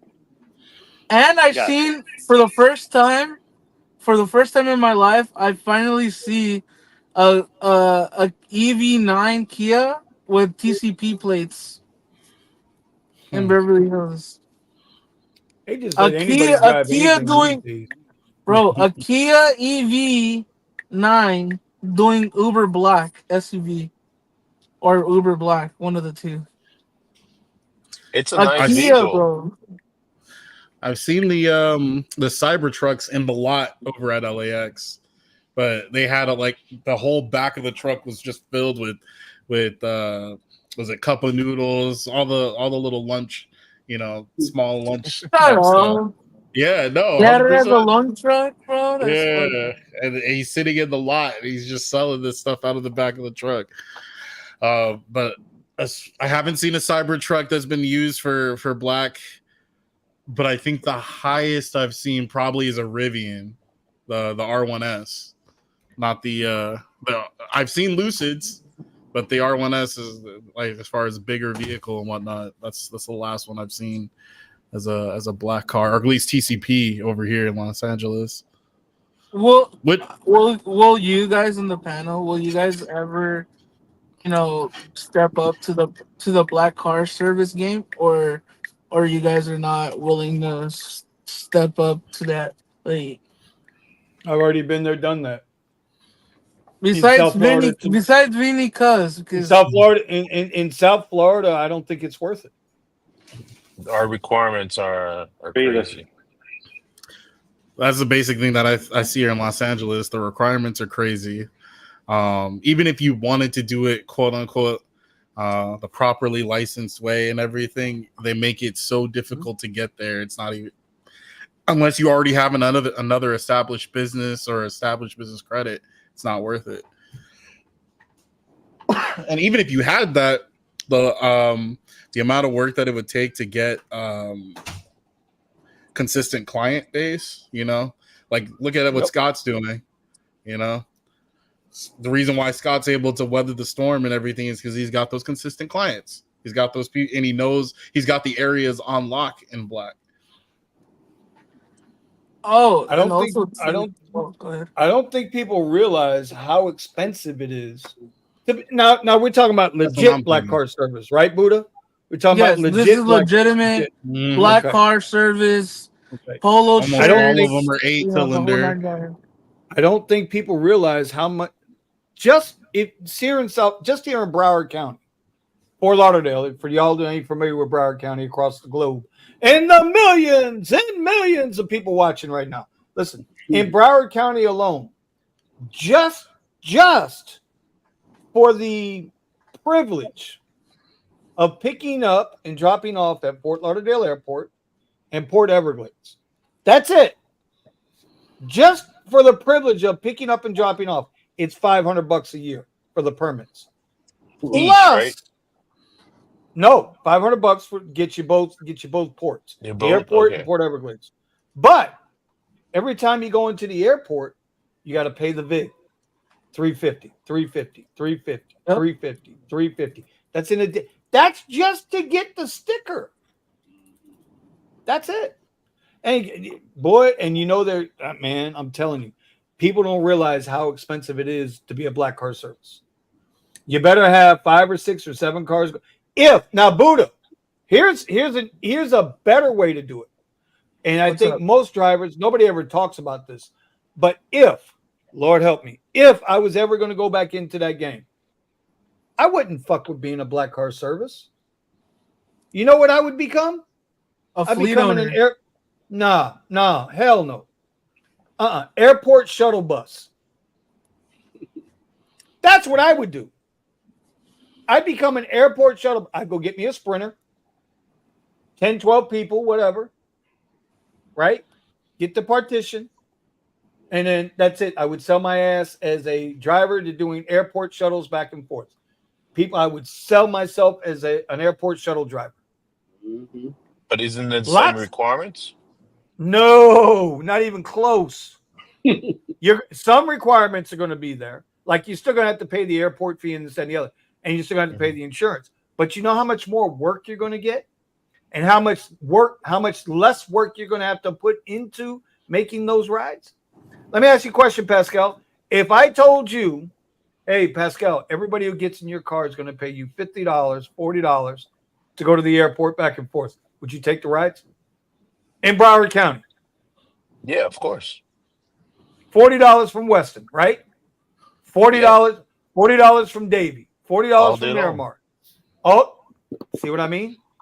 No hailing on the street, no sitting there having to put on a suit and tie. No, none of that bullshit. You got your nice little shirt on, your nice little glasses. You got your Richie Hustles app on and watching him do his shit from Walmart and Target when they jack his ass up because he didn't show the receipt.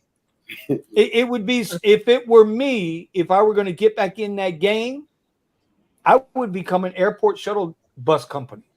That's what I would do. And anybody in the chat can do that. That's a much easier game to get into than sitting there trying to do what Scott does. And then especially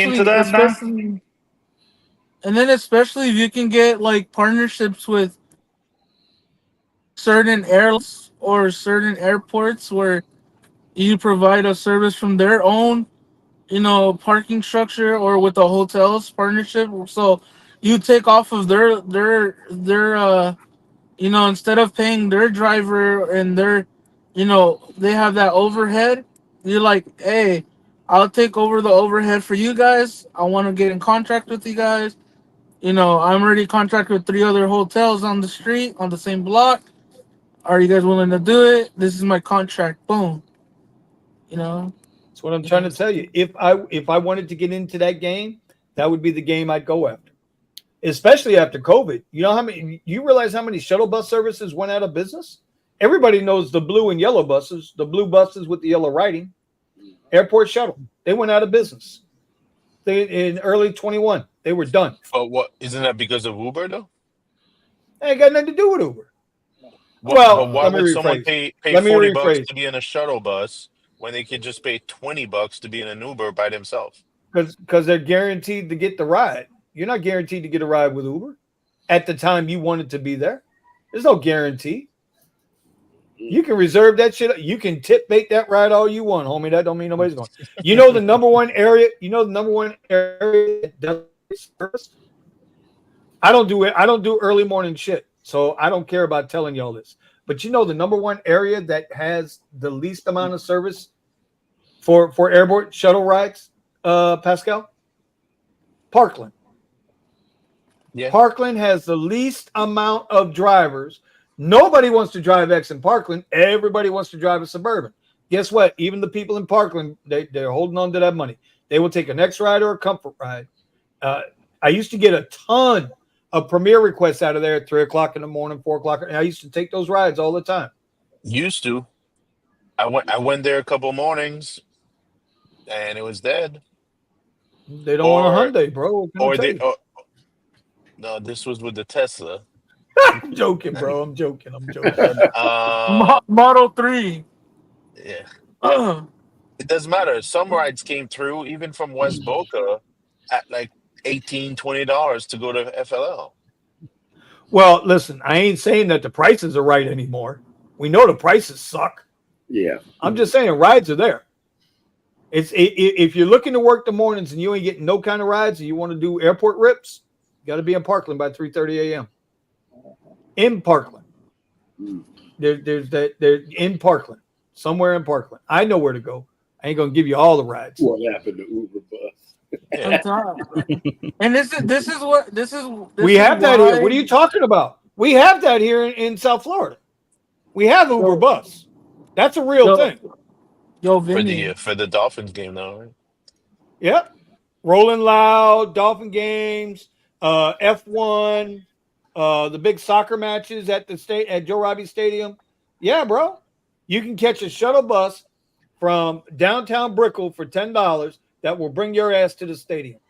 And then when it's time to go back, another $10 will take you from the football stadium to Brickell. Now, an X ride, that's about $18, $20. A Premier ride is about $35, $40. That's today's prices. Right. Not yesterday's price. Yesterday's prices, you can double it up. Yeah. But now you can get on that coach bus or that shuttle bus, $10, and they'll bring your ass up from Brick. Game over, guys. I'm trying to tell you, bro. I'm trying to tell you, game over. So see, this is why I'm very observant of what I'm like at events and shit. And there's a company called Cardiff, and they're the ones that run those fucking big ass shuttles from Coachella. So I talked to Scott about it on some low key shit. I'm like, hey bro, you know who's Cardiff? He's like, yeah, those guys they're really big and they hate me and shit because I taking all their clients. And I was like, dude. And some guy in the Discord mentioned he's one of our friends, on Discord, and he's like, bro, how come we don't just try to like establish something with, you know, get those buses or something. We can all pitch in and get a bus or a few buses, and we could get a contacts with an event venue. And it's funny I say that because I picked up a guy who's basically partnered with Isomniac, and Insomniac does the EDC stuff. I don't know if you guys have ever heard of EDC. I think they've done it in Florida before. Yeah, we have it here. Yeah. Yeah, we got it. And I'm like, dude, what's the damage on getting me in contact with Insomniac for doing like rides and shit? I know the city of San Bernardino well, where you guys do a bunch of events, and I have a lot of skilled drivers that can drive for your client, You're not like the ravers, but more like the DJs, the VIPs and shit like that. And we all Buddha, have black cars. And Buddha. No, he's like, mm-mm, what? them days are over, bro. You didn't learn that lesson last year at Coachella. How much did I make at Coachella, bro? Not what you did the year before. I know Better. I made more. I know for the fact that I probably okay. I did not beat my dad, but I beat pretty much everybody. Okay, but Thank my you with point a is, Honda Your Accord. situation is a little different though. let me ask you a question, Buddha. Do you think if you and your dad were running Sprinter vans back and forth to Coachella at Oh, we'll make. $25 a pop, Oh, dude, we'll make $25 a pop, $30 a pop? big time. That's what my dad wants to do. He wants to I'm trying go, to tell you that's the way to do it. but see, this is the thing. And you can rent We them. You found ain't gotta own them. no, we found some 25, no, 20-seater Sprinter vans. You don't need nothing that big. 12 to 15, 12 to 16 seats. You don't want see the difference is, Buddha, you don't want air brakes. If you got to get air brakes, then you got to get a chauffeur's license. You got to remember that. I'm trying to keep you as low cost price as possible. Right. Well, that's what we're trying to do, me and my dad this year, but I went with the Escalade thing and We all know how that worked out. yeah, fucking Like keep rappers that trying shit to real. rob me, bro. Yeah, not only that, but look, bro, I mean, Brandon and Omar and all of these guys went Steven. out there and it's not a knock. But this is what I'm suggesting is this is what happened. This is a sign of the times. What, bro? Like I just said, they're running fucking buses, full size 64 passenger limousines from downtown Miami to the venue at $10 a pop. Okay, that's a nice little piece of money that them people are making back and forth, back and forth, back and forth for 10 miles. Okay, what do you think they're gonna do at Coachella next year? What do you think's coming? Uber bus, Uber shuttle. Oh, they This had shit's way coming, more dude. shuttles. They had way more It's shuttles. coming, bro. Steven, It's coming. Steven, tell Vinny how it gets at our spot. Even with those buses, how does it get at our spot? Not like last year, but it gets packed out. People walk past. Well, I mean, here's the thing, though. How many There was rides a can you bunch of take at a people time, walking Buddha? past didn't want rides though. So let me ask you a question, and I'm not trying to convince you. This is more for the people in the chat that are still with us, and we appreciate you being there. Make sure you hit the like button to your favorite driver. Make sure you hit the subscribe button. Make sure you let these guys know they suck at what we do, but that's okay because we're going to be here anyway. That's right, Obsidian Video. And drink your water. You know what I'm saying? Bro. You know, I can put that link down below too, man. I don't. This is just a bottle, bro. I paid for this bottle one time. But the water, no, that's zero water. What the fuck? I just took a red light. Okay, Pay we in gotta the put it in camera. timeout.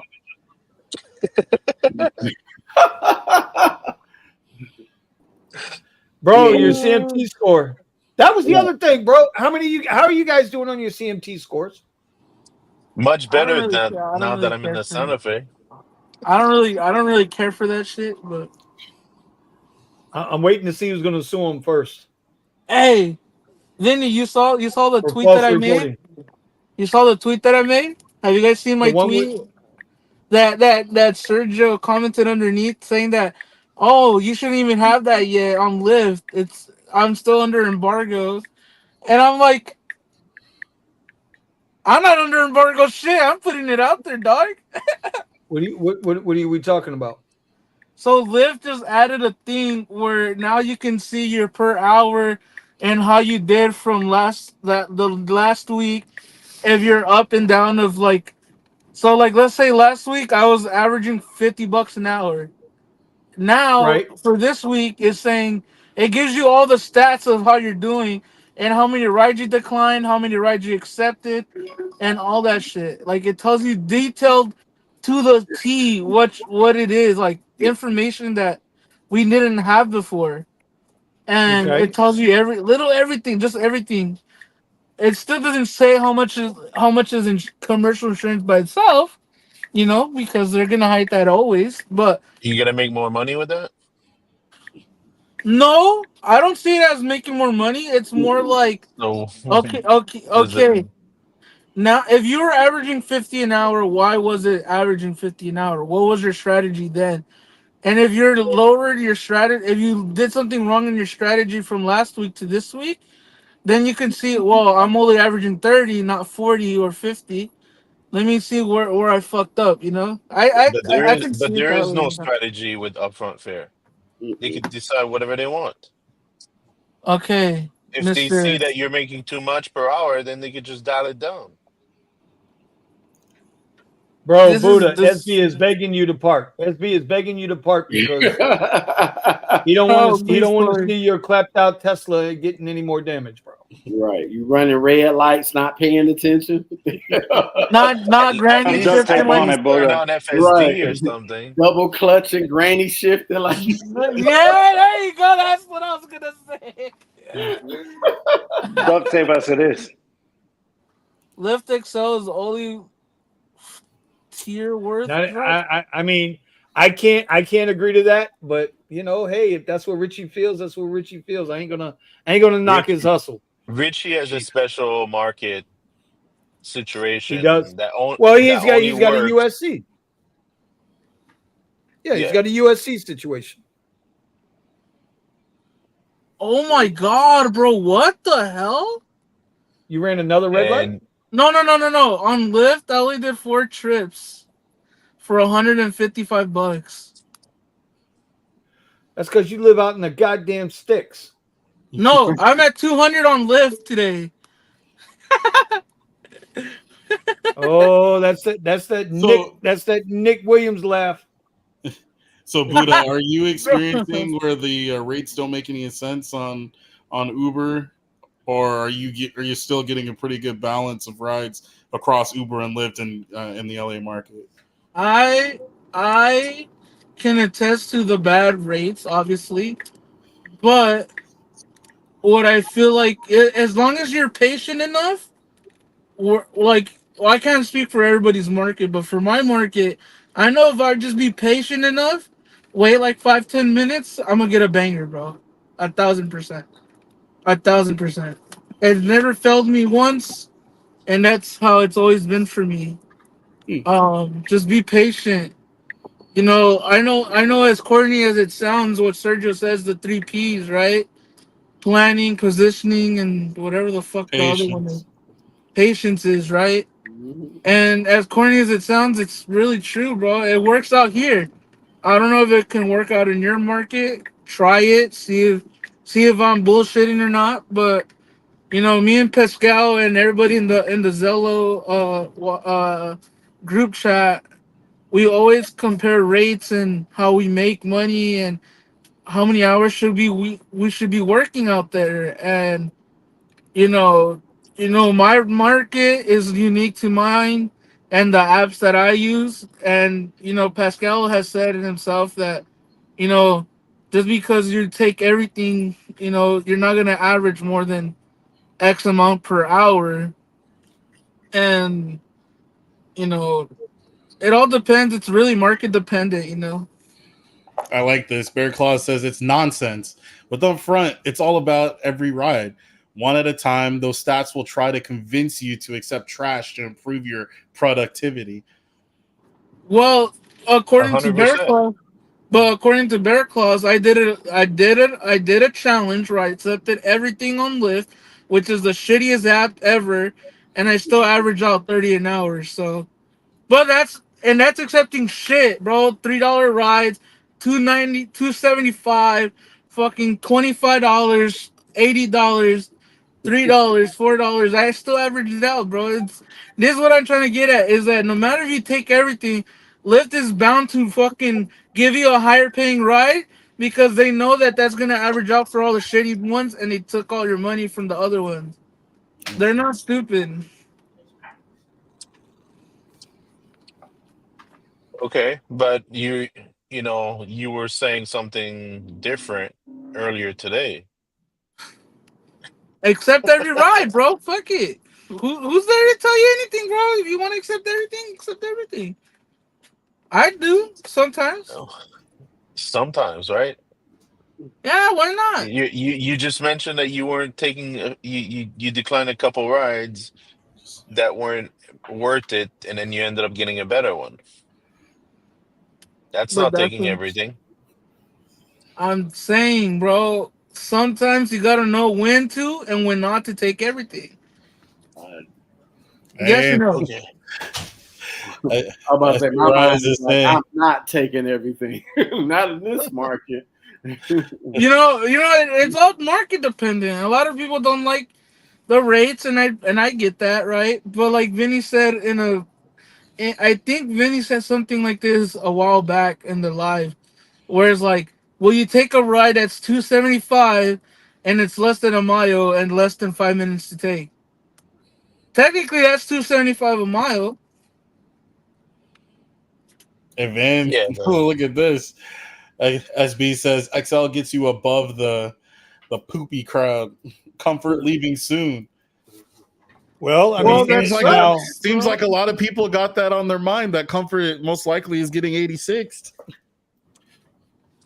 I well, I still mean, feel there's a certain type of people that want comfort rides that you know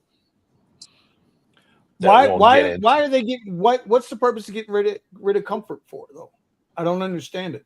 Simplified. It barely pays more to us than X, right? Maybe a buck or two if we're lucky. Mm-hmm. I've seen comfort rides come in less than fucking X rides. Okay, I've so said that forever. why get rid of comfort? It doesn't make sense because not enough people are taking X rides. It doesn't make sense. Raise the rates. That's all you gotta do is raise the rates. They'll never do that, though. They will never do that. Listen. You're preaching to the choir. I get it, Right. but I still got comfort.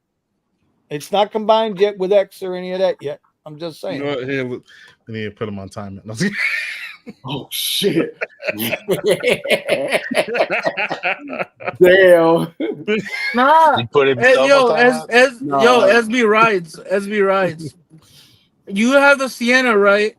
How do you really like? How do you feel that comfort is going away? Do you feel like it'll affect you tremendously, or there's a lot of people that have Siennas that are XL gang to the life, like Mr. Richie Hustles over there, and my boy Silver Fox are usually XL gang, and they don't like the comfort rides. Cause why do comfort? You have XL. Just wondering, SB rides or anybody who got axed off of comfort and have that XL category. How do you guys feel about it? What do you guys think? Down below or in the comments, what do you guys think? Yo, Thomas, what car do you drive? I drive a 2008 Nissan Maxima, so I'm only on X. Mm-hmm. That Right, is, and you drive that till the wheels fall off. Just dude, you get That's the the money real for it. accountant. dude. I want to see the oil pan scraping the ground Yeah, at this point. You know. yeah. The There you thing go. is, I only buy cars that I know how to fix. Okay, That's that's the better. only Yeah, thing. All yeah. right, And I'm not mad at and that makes Yeah. perfect Yo, sense. and Thomas, you're hey, in Tampa, right? Yeah. How are you doing over there with the flooding and everything? Well, over here I live directly next to the airport. So if I'm out, the airport is out. And Right, but usually, the streets in your area and everything yeah, is not too no, bad. well, all of those got redone when they redid the highway. So they had this big thing where they were redoing the highways and expanding them. So when they expanded them, they put all these new storm drains and stuff to prevent all the flooding. So my complex sits up on a hill. So Okay, so you're good. yeah, so I was good to go. The only thing we had was the power flickered for like 30 seconds. It went off and turned back on. But everybody else, it was one street I went down I thought everybody on the block got evicted. All I saw was furniture on the corner, on the curb. People houses the house got messed up, but they could salvage the house. The furniture and the china cabinets, that shit was going to the garbage. Solid waste. It was terrible. I saw some pictures from Treasure Island and stuff. Like it's pretty bad. Like Treasure Island was bad, Madeira Beach, Siesta Key, Anna Marie Island, all that stuff. The storm surge basically went over 5 to 8 feet. And then when it receded, it was nothing but sand. It was just bad. And like I said, this whole weekend, like Sunday was nonstop. I started at 8:30. I ain't come home till 11:15. It was nonstop. Every hour you look, 20 planes coming in, 20 planes coming. I'm like, is this maybe we should drive to Tampa for a few days. And then on top of that, like this weekend, they got Morgan Wallen, and his show was canceled previously from a bad thunderstorm that we had the day of his concert. So they rescheduled it. And then that's Friday. And then Sunday, we got Nicki Minaj and Sexy Red. That's all here on Sunday. Because all of that got rescheduled because that was all around the same time. So it's going to be another not as busy weekend because the Bucks will be in Atlanta. USF got a home game against Memphis. I don't think that's going to do anything. It wasn't like when they had Miami the previous week where we had 2 football games 2 days in a row. So it's going to be a lot different this weekend, and probably the next week after that probably be even slower. But it could be busy on certain parts of the week. Just make sure I get up and drive. When I get off work, get in that car and start driving. And if a wave hit, you ride that. You ride it until it gets dead slow. And I'm talking about dead slow to a point where you don't get a ping for an hour. Well, at that point, we were talking about that the other night. Yeah. You get a ping for an hour, go home. It's time to go home and do something else. Yeah, it's time to go home and do something else. The Uber and Lyft is indefinitely become a side hustle. Yeah, that's all I've used it for. Well, I was telling these guys, right? And today was like the first day where I really got into it. I did my trading. Mm-hmm. I put out 5 Amazon review videos today. Okay. Right? I put out a YouTube video today. Mm-hmm. Plus, we're doing the live stream. I mean, I hit all cylinders today. But this is what you got to do. And listen, I credit Richie Hustles with a lot of stuff because you guys don't realize this guy's got 2 or 3 YouTube channels going. Like YouTube, a year ago we tried to get everybody into YouTube, told everybody, hey, get you a YouTube channel going, get into something. The digital world is where the money is, and it doesn't seem like it. Right. And drivers get so caught up in, I got to go. I'm guilty of it, too. And, I tell the wife, babe, I got to be out by noon and I ain't going to be done until midnight. Right. And it's like, well, do, it's like, but when I go do that, and then I'm like, Pascal, I understand why he's not taking rides. He's on the show tonight. Right. Because usually he'd already be going to the terminal. He'd already been cussing the 3 shitty fucking $3 rides that I gave him. He'd already be back, got a second helpings of his Cuban sandwich, and then go take a $17 ride to West Palm Beach. This is what Pascal does, right? Okay, it's good. So we appreciate you, Pascal. We love you, brother. We love you. I mean, I'm still in the comfort queue. I'm down to 45 now. No, so WeZoom says WeZoom has come back in the channel. Okay, he said YouTube channel ain't easy. I think Rideshare is easier. It is in the beginning. It's very easy to do rideshare. Mm-hmm. Turn it on, hope you get it. But when you got to turn it on and hope you get a ride, then it's not so easy. Mm-hmm. Richie Hustles, bro, he's banging videos out. He's doing all of his shit. It's amazing how much stuff he gets done in a day. So we all need to, if we're gonna hustle that hard, we need to hustle where you can make some real money. You know what I'm saying? That's all I'm saying. You got to hustle where you can make some real money. Right. I mean, for me too. You know, I did an appreciation post for the Rideshare Garage today. That you guys are always helping me out and giving me pointers. Even Richie Hustles sometimes he gives me little pointers here and there on making content and shit. And I changed my Tesla Ride Chronicles name to Hustlin' Buddha, and now I'm over 1,000 views. There you go. Across a lot of stuff, and I didn't know what to do with the channel yet, and I was like, you know what? Let me ask Nick. As you guys may know, Nick Williams. He does his. He's always on here too. Sometimes. I was like, let me. He was Nick, earlier. I don't know Nick Williams like that. Let me get to know him a little bit better and how he thinks about certain things, and just talk to him real quick. And He ain't lying. You could have got a private session on OnlyFans. He's got an OnlyFans page too. Oh God! And everybody has a side hustle here and there that we don't talk about. Yeah, And right. he's always mentioning that he's a life insurance broker and stuff like that. Mm-hmm. So at the end of the video, I give him a lot of praise, and I'm like, "Yo, link below, and this is the only guy I trust."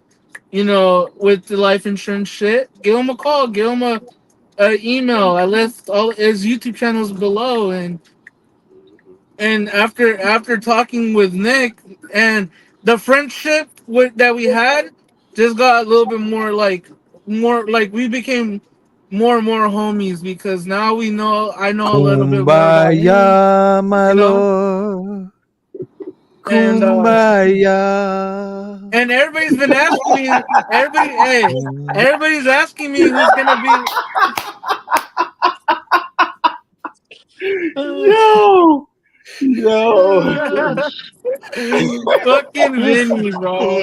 Vinny, I had to do it. Look, accounting Tom.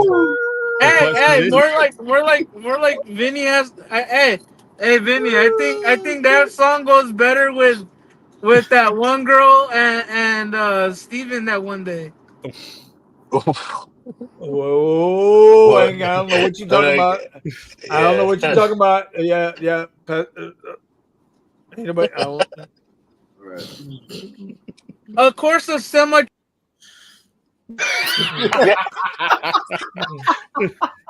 Yo.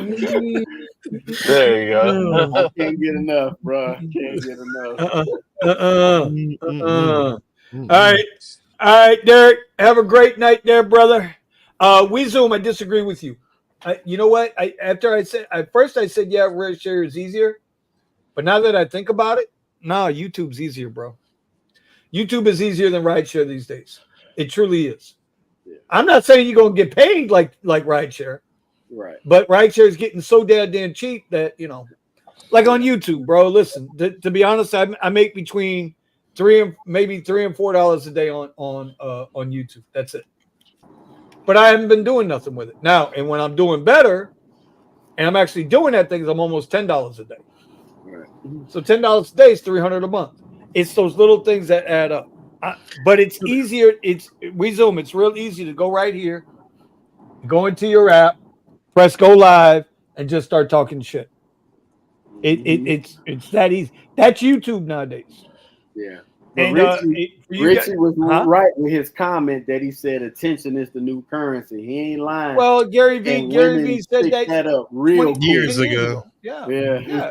Gary V said that years ago, and he's right. Attention is the new. It's the new currency. Mm-hmm.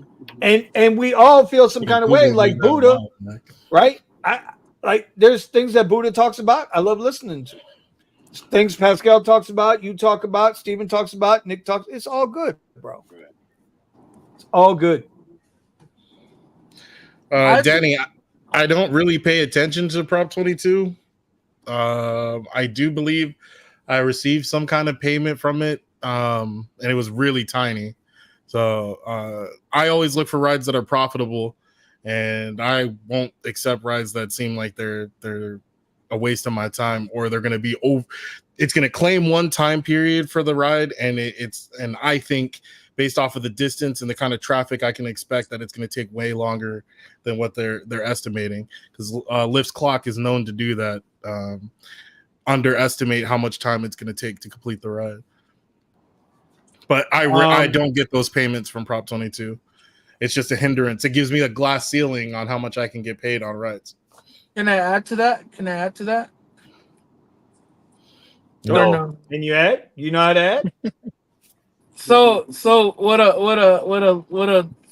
another driver showed me is that the only way that you can do rideshare and get Prop 22 money is if you sprinkle in a little bit of Uber Eats orders into your rideshare shift, and you'll get a lot of Prop 22 money.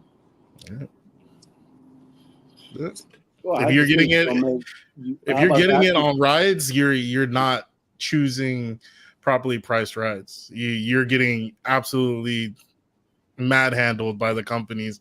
You're driving for free, basically. I made $420 today, just so I could put that out there to chat. $420. $420. Then why are you showing 4 fingers and 3 fingers? I don't Lord.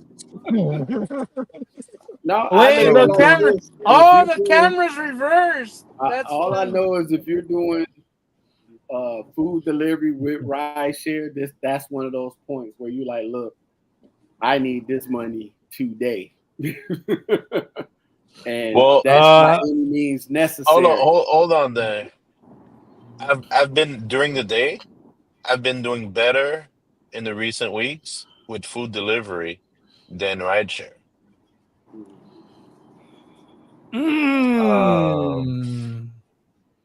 What?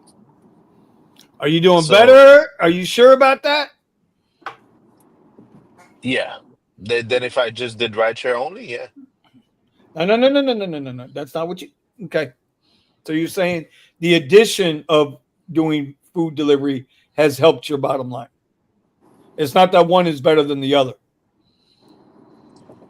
There's just no demand during the day on rides. Like I'm talking Well, no, about I understand that. mornings and stuff. So instead of getting no rides, you just doing deliveries. Right, you're doing food delivery. Yeah. Right. You're just trying to naturally you should make more. I mean, money. you got to fill it in. Yeah. Well, like so there were certain days when I would drop the wife off at work and I would go right to work in an affluent area in Boca. But from 10 to like 3 o'clock, there's no rides, bro. No. There's no rides. And if there Pardon are, me, it makes they're zero not worth sense to be taking. out there. Well, yeah, but you wind up taking them anyway because you're bored half to death, and you're like, well, shit, I got to get something for my time out here. Right. So you wind up taking the rides anyway. Yeah, and now you're just as bad as anybody else. Now I'm in a different vehicle, so I can't just be taking rides for for no money. Okay. Oh, I got 2 questions I got to answer for the comments, and then I'm going to come back. We're going to do something for Pascal tonight. Okay, we're going to do something for Pascal tonight. Okay, we're going to do something for Pascal tonight. I'm going to do it. Kyle asked, is he still the unofficial sponsor of the Rideshare Garage? Kyle is the official sponsor for the Rideshare Garage. Yes. He's the only guy. Me and Vinny agreed that he was fired as the unofficial. He was fired and removed as unofficial sponsor for the Rideshare Garage. So. Exactly. So, I'm just saying, Kyle. I don't even hear from him, bro. I used to get phone calls from Kyle. You know what I get now from Kyle? That's what I get from Kyle. I get. What's going on, Kyle? So, you know what? To be fair, he did contact me, so I can't even say anything. You know what? I don't even want to hear it. I don't want to hear it. I want to hear it. I want to hear it. You know, I was gonna say something, but I was like, nah. But I was gonna tell Kyle that I was in his city right now. I was legit like 2 blocks away from his house. I was literally 2 blocks away from his house. See, look, he couldn't get sleep at night because we fired him. So you got a new job though. You got a new job as the official sponsor for the Rideshare Garage. Congratulations and all success. Okay. You got fired and got rehired. Right. We took him out of temporary status. All right.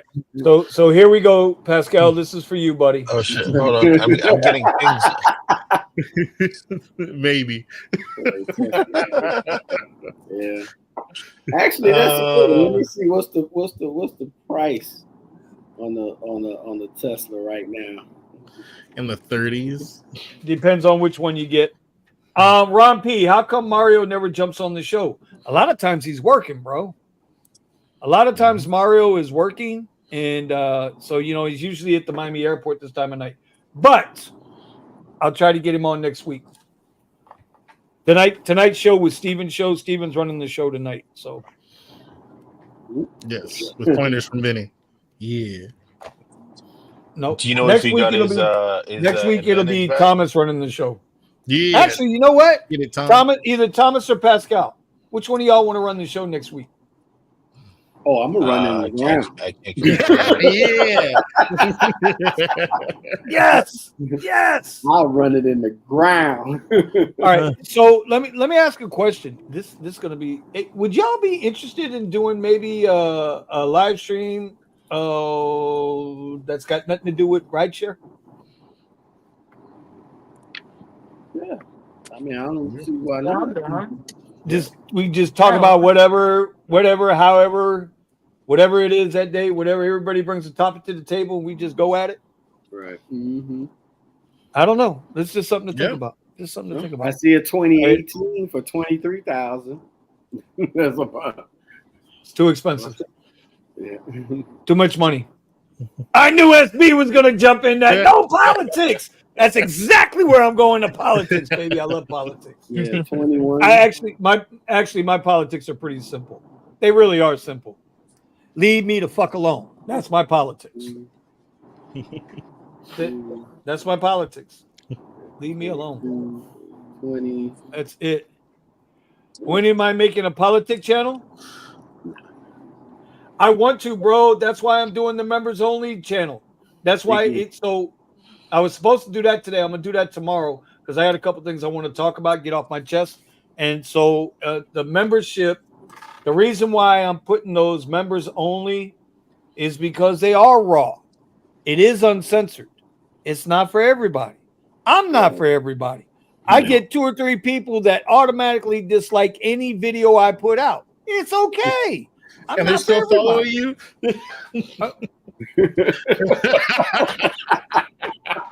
Thumbs up or thumbs down. Either way, I get paid. You know what I mean? I'm just saying. It's only $2-3 a day, but you help contribute to the $2-3 a day. It's those okay. channels be the ones that start getting attention. Hey, let me tell you something, man. They on a serious note, political channels, especially going into the election, they make so much money, bro. It's if you can express a thought, right? If you can literally express a thought and hit that camera, hit play, hit record, you'll do well. I don't want to get into it. That's why we kind of got away from the morning show with Eddie and Vinny, because it was starting to get too political, and it's like I can't handle some of that shit, man. Like, it's craziness what these people are doing. It's like, on a serious note, we said I just read something. I just retweeted something on Twitter. Mayorkas says FEMA is out of money. And there's another hurricane getting ready to come right up the pipe again, Kurt. And you know what? The lady on the Weather Channel was like, I don't want to be that woman, but I'm just saying, you see this down here? That's a whole nother system that's coming. She said that. Well, I knew about this last week, right? I told the guys on the radio there was another one down there. Another one. But the fact that Mayorkas, Department of Homeland Security, says that FEMA is already broke, when we've already established they are sending billions and billions and billions of dollars elsewhere, but our people are lying dead in their homes. It's like Katrina all over again in New Orleans. That's what's happening right now in Asheville, North Carolina. Mm-hmm. Like, people are not informed. You're not going to see this on the news, but it's happening. Pray, You got prayers for linemen. the people in Nashville. You got linemen. You got linemen repairing electrical lines in the mountains of North Carolina, but they can't go into the homes to remove the bodies of those that have died in there yet. Right. That's fucked up. Yeah. Like, that's sad, dude. That's sad. Mario. Nah, Mario. See that? Mario said he'd be in next week. There he is. That's my dog, man. Right. That's my dog, man. Hey, Mario. Hey, also too, I wanna say something too about that hurricane shit. Lynn from the Drivers Coast to Coast podcast on X, she got hit really hard with that shit too, bro. Yeah. She's in North Carolina. Yeah. In a rural town, and she said that she has to let people borrow gotta let her borrow some hotspot or something because it's really spotty. But she says that she's okay and everything. Oh, but no. Prayers up for the people in Asheville, though, bro. It's crazy. 100%. And straight up, they already reported that, the people in North Carolina and stuff, they using Starlink to get in contact with their family. Bro, I know a lot of people talk shit about iPhone and Androids and shit. Well, a lot of people are using the iPhone 14 and up, the satellite texting. Mm-hmm. You can literally, with the iPhone, even if you don't have service, you can connect it to the satellite and send calls and text messages all through the satellite. So that's that radio control system, that RCS. They using. They designed that for something else. I know. For people that don't understand how serious that is, when you're president of the United States and your Department of Homeland Security, when these two people sit there and tell you we have no more money while they're sending money elsewhere. Let's go one even further than that, y'all. How much did they send over there? Another 6 wait. Let's go. We Zoom and SB rides. Y'all be nice. Get a room. We Zoom says if anybody here ain't voting Republican, I'm blocking you ASAP. And SB rides came back. We Zoom blocked. Do you see that? That's a problem, man. Y'all stop it. Yeah. Y'all stop it. I am not voting at all. Oh, you got to go, bro. Well, that's how the person that you really don't like get in. While you playing. By not voting, you're voting for the wrong guy. I'm just saying, or lady, whatever you do. Listen, it's up to you how you vote. I don't give a shit. I vote for God's kingdom. That's it. Forget. We got to live here, bro. We got to live here together. We do. If we can't have an open and honest conversation, then we might as well be like Cuba. We're gonna be. There's a reason why people in South Florida or in Florida, all those folks from Central and South America, from Cuba, why they are staunch anti-communists and socialists. See, I didn't say a political party. I said they are anti-communist, anti-Marxist, and anti-socialist for a reason. They done been through it. But now when you go over to California, and no offense to anybody who might be Mexican in this room right now, but they're so used to getting handouts when they get in here that to them they want the government to be the way it is. They want they want the socialism. Yeah. They want the communism because they're getting paid. It's different, bro. Cultures are different. They're just different. I'm just saying. Oh my God. We Zoom. That doesn't surprise me. He's in Santa Barbara. Stop it. Oh my God. Oh my God. Hey, we Zoom. Look at the color. Just look at the color of Vinny's shirt. That'll tell you who he's voting for. I'm going up. I knew it. That was low. Dang. Buddha, where you at, Buddha? Bring Buddha back on stage. Yeah, I got something for him. All Come right. here, Buddha. Buddha, I got something for you, buddy. I got something for you, buddy. That's low. I got something for you, buddy. All right. I got something for you, buddy. Let me take care of that real That's quick. low as hell. Hold on, bro. Hold on a minute, man. Hey, by the way, anybody local to me got a Glock 19? I offered, I don't know how many times. Mhm. No. I did the review on the holster. I want to give the holster away. Oh, all right. It's an inside the waistband conceal firearm for a Glock 19. I know in California y'all got no need for that. Y'all got no need for anything like that in California. Y'all just got, you guys heard what Silver Fox? Well, Silver Fox is a real, gun enthusiast. Now in California, they added an extra 20% tax on guns and shit. And Silver Fox is like, fuck that shit. No. If they said, and y'all still live there. Yeah, y'all must enjoy. Listen, I know. That's a whole nother story. Hey, Thomas, Pascal. I promise you, Steven and Buddha are on the Diddy list. Whoa! On the Diddy list. Yep. You know what? Yo, They enjoy. You say that, but They you enjoy. Isn't he enjoy voting on getting this side bent with over. Clintons? They enjoy getting bent over and ran with the special lube from Gavin Newsom. They are on the Diddy list. Don't you mean the baby oil? And wait a second, didn't Buddha It's just say not that you baby vote oil. with the Clintons? It's not baby oil. They never said it was baby oil.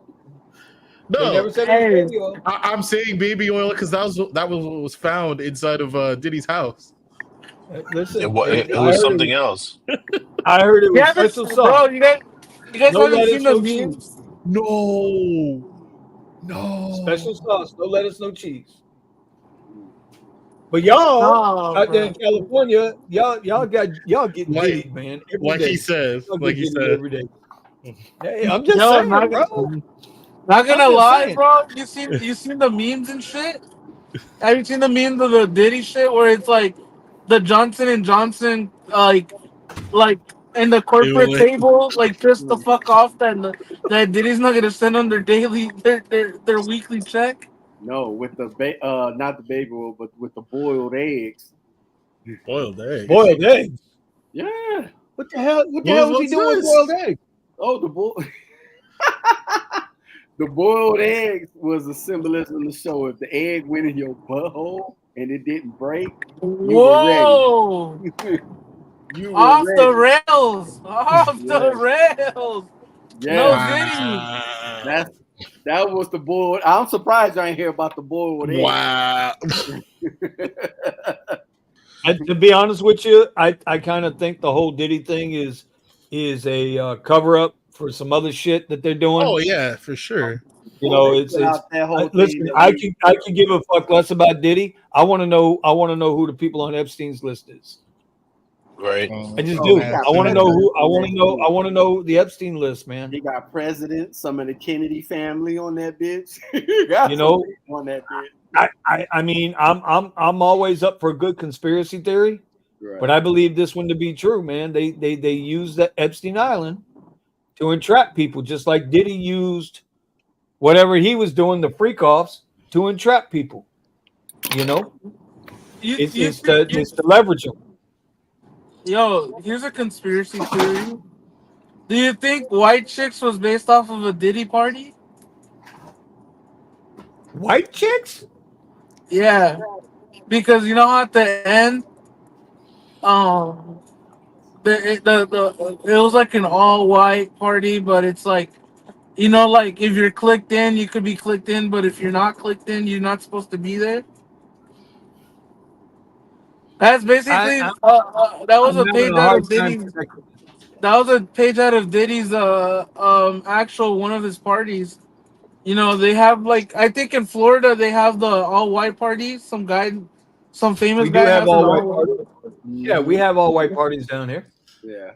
Yeah, so Diddy would do them in a way where like that's why the cops were investigating that fucking like the white chicks, right? They're investigating the like certain people in that whole ass like um in the movie, right? Because it was a Diddy party. It was like literally a Diddy party, if that makes sense. No, I don't. I don't get it. You have to explain that to me. You have to watch White Chicks again and think about like what's going on right now with Diddy and shit, and then you're like, what the fuck? Trump was close to Epstein bros. No, stop it. Stop it, SB. Stop it. You said no politics, SB. Now don't make me fact check you. I ain't CBS. I will fact check you. No, don't even try it. All right. Don't start with me. Yo, what do you think? What do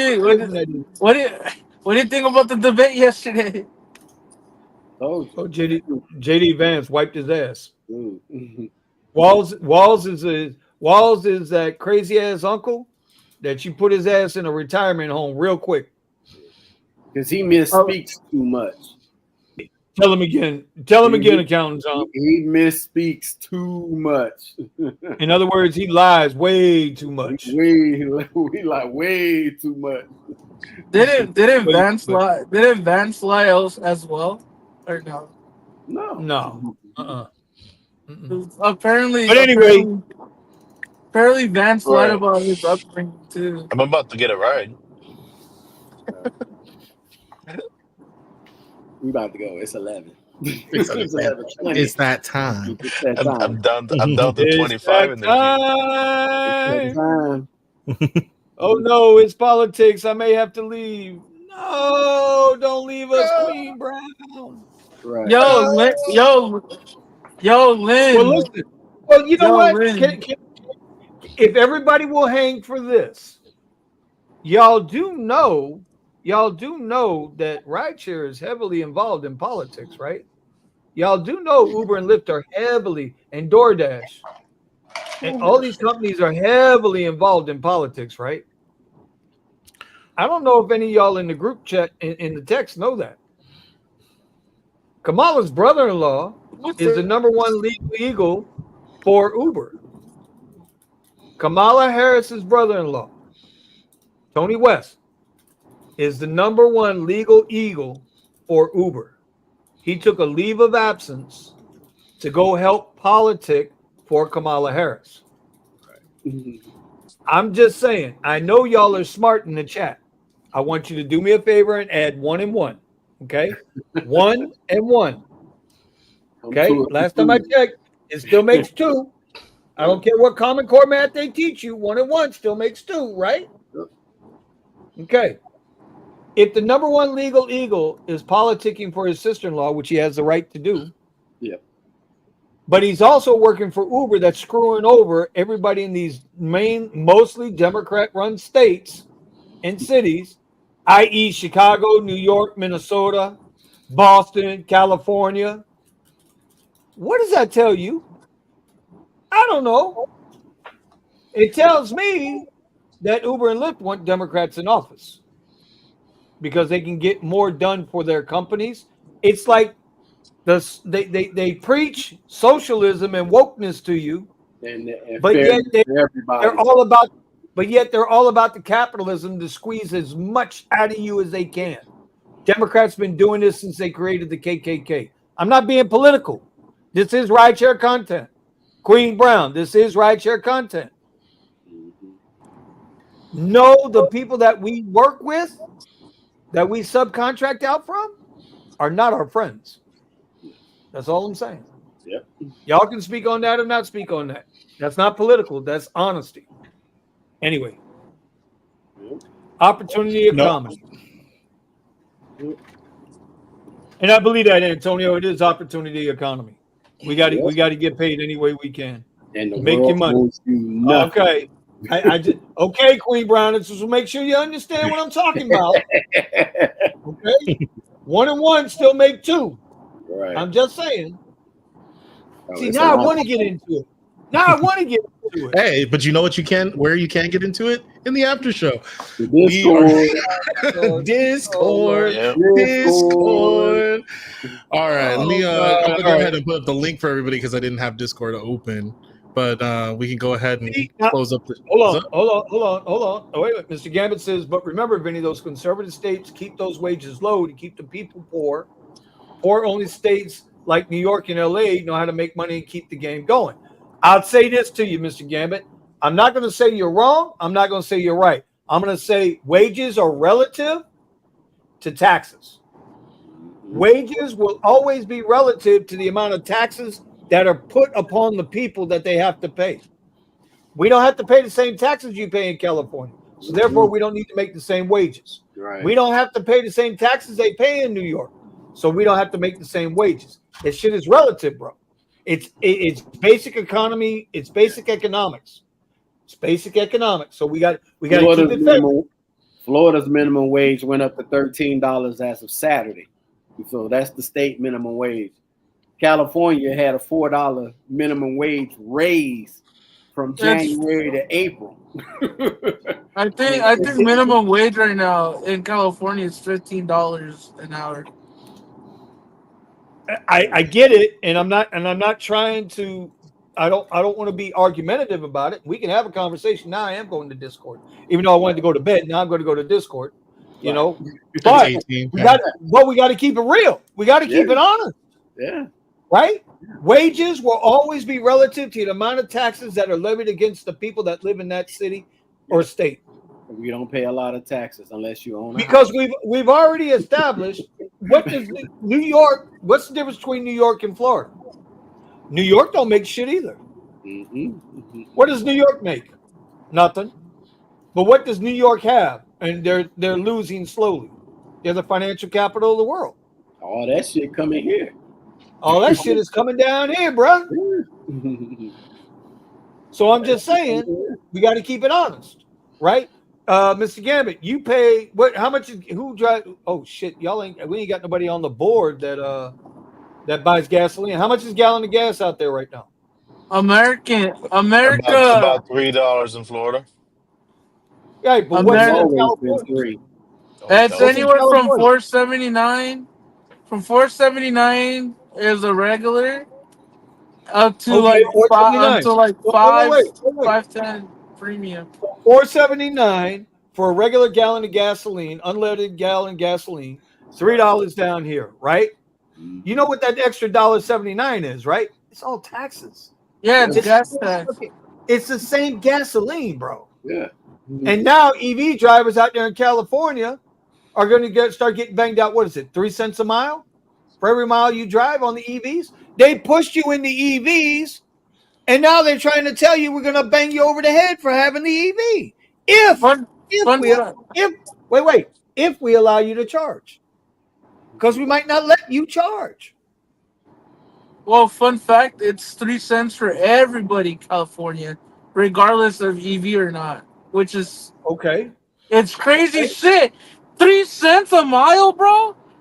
Yeah, dude, that money's not gonna go, bro. That money, 1,000% is not gonna go into roads. It's not gonna go fixing the roads. It's not gonna do shit. It's gonna just go into the politicking money, and that's it. Ain't that the truth? I'm with you on that one, bro. I'm with you on that one. Yes, sir. My mind goes into All right. So $2.88 in North Carolina for a gallon of gas. That's pretty goddamn good, considering right now. So I saw some. God. Oh. Let's get political. It's not political, but it's just I don't understand people's thinking on certain things. I saw somebody post something that says gas stations, if they want to charge $20 a gallon in North Carolina right now, they should be allowed to, because that will make the gasoline more equitable. Yeah, I'm trying to. No, that's what he said. It said it'd make it more equitable, and I'm like, if gas is $20 a gallon, that means the gas station is gouging. Yeah. Well, it's a free market society. You should supply and demand. Right. And it'll make it more equitable and not as scarce because people can't afford $20 a gallon. I'll burn that gas station to the ground. I don't care. Call me an arsonist, bro. Bro, we were without power for 3 weeks during Hurricane Wilma. We were without power for 3 weeks. okay, where I live down in Miami, and gas was $6 a gallon because they couldn't move any fuel. They couldn't get, and we were limited to 10 gallons of fuel. And at that time, I was driving a 96 big body Suburban. I was driving a Suburban before Suburban was cool. All right. I had a 14-inch lift on it with 34-inch mutters. All right. We had the big boy, 4.5-inch pipes out the back of that song. Okay, that's what we rode. That's what we lived in when our roof was ripped off. So I understand while I can appreciate what happened in North Carolina. We've been there, done that, bro. You got to suck it up. But $20 a gallon? You're telling me the gas station should be able to charge what they want? Because $20 a gallon makes it more equitable for everybody. How do people think? Dude, they tried to they raised gas prices on September 11th, and the state went after every last gas station that gouged. That the gas went up from, and this is back in 2001. Gas was $1.85, and it went to $6. Yeah, and one terrorist attack. Well, listen. In one presidential election, I went from $1.80 to $5 a gallon. True. In one presidential election. Yeah. But we're not being political. We're not going to talk politics. I'm just saying we're not going to do it. Nope. Okay, we'll go in the Discord and we can bust it up in there. All right, Steven. All right. Steven, let's go. Now we're ready. Well,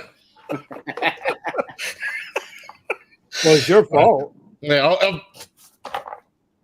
you know what? I am a city of Vinny. I have to take responsibility. You're the show host. You're the show host. I should have been like, you know what? You know what? Thomas and Buddha. Next week is Thomas and Buddha. Tag team. Thomas. All right. They got this. What's going on? What's going on? They're ready for this. All right. I can see it. All right. I like moving the show host around. Gotta cycle it. Wait. Damn right. Wait. Oh no. We're gonna do Nick. Yeah.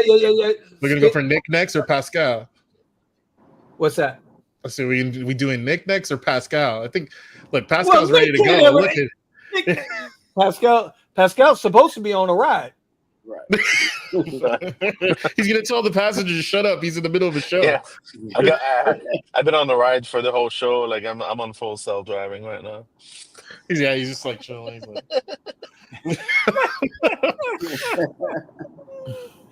EVGO chargers with the Uber Pro card, the kilowatts go down to about 24 cents per kilowatt. Come on, Vinny, stop charging at those Tesla superchargers. Save some money. Tesla can save money with EVGO. I don't use EVGO. EVGO is still more expensive than the Tesla superchargers in our area. There's a reason why I use Tesla. Yeah, even with the discount. Tell him, Pascal, Mr. Gambit, you don't understand. Not only just because they charge you a little less kilowatt, it's the $8 in taxes they charge you after you're done charging that they don't tell you about. FP&L, which is our state power company, charges $5 in taxes after. They only charge 30. I think how much was it? 30 cents. 30 cents, right? But after I charge up with them with the 30 cents and then the $5 thrown on top, it was cheaper for me to go to a higher paying. It ends up being about 38 cents a kilowatt hour. After the so no, I'm sorry. I like my Tesla superchargers. By the way, I'm just saying. We'll drive for tips. Wait, I thought you liked the Does EVGO have a membership? better. Does EVGO have a membership? So instead of EVGO, and guys, don't forget, we're taking up next week. We'll have a fundraiser listed down below. Okay. Because Pascal is definitely jonesing to get back into a Tesla. I'm surprised he hasn't done it yet. He's doing good, bro. You're doing good. Your Tesla addiction you're doing good. Oh, yeah. I mean, I'm on the website every day. You know they extended the zero down, right? Of course they did. No, don't say that, bro. The woman's called me twice, and I needed to call her back because I told her I'm going to buy in December. But not the interest. Like the interest went back to regular interest. I don't care about the interest. The zero down. But the zero down is still going on. It. So now I got to call Kim. I have my own personal Tesla salesman. Text my wife, text me. Like, hey, what do y'all want to do? And, I went ahead and just kind of I wanted to give Ignored myself it. another 2 months. I wanted to give myself another 2 months before I committed to a car payment like that. Vinny ghosted her. You mofo, you. Out here ghosting. Yeah. Amen to that. I looked at some EV Go charging prices, and they were sort of similar to the Tesla charging prices, but they added up $6 session fees. Yeah, so this might be the one time I ever mentioned them. U.S. Supercharging down here was giving us free supercharging for a while, right? Pascal found the supercharger and swore Nick and I to secrecy. That's why nobody made a video on the free supercharging for that we had for like 2 weeks. Lazzy knew about it. A couple of guys knew about it. But even now, I will say this: at 25 cents, he's the cheapest guy in town. He's the cheapest guy in town. Unless There's you can only got charge one from home. location. Well, you know what? See, this is what I mean, bro. Shut up. We talking about superchargers. You talking about charge at home. Hey, let me ask you a question. Are you plugging in that Hyundai at home? Are you plugging that Hyundai at home? I got the charger and I'm like, oh no, I don't need that. Got it. Bro. By your own admission, you have backed up in the driveway and went and grabbed the supercharger or grab your charger. My charger, and I gasoline realized like it was a habit. 2.5 years of doing that, like. Therapy, bro. He needs therapy. Hey, Mr. Gambit saying that you don't get charged. They automatically take it off. That you don't get charged at the end of the season if you're using the Uber card. That's what he's saying. Okay, but I'm telling you, with FPL, you're still paying the kilowatt. You don't get the session fee, but you get the taxes, and you get. I will go and charge. I will go and charge one time this week for you, Mr. Gambit, at our state-run supercharger. No, he's telling you to go to EveGo. He said to go to EveGo. Oh no, EveGo, hell no, man. That shit's always busted up, bro. Them shits never work. Them shits never work. Slow, it never work, man. Hell no, man.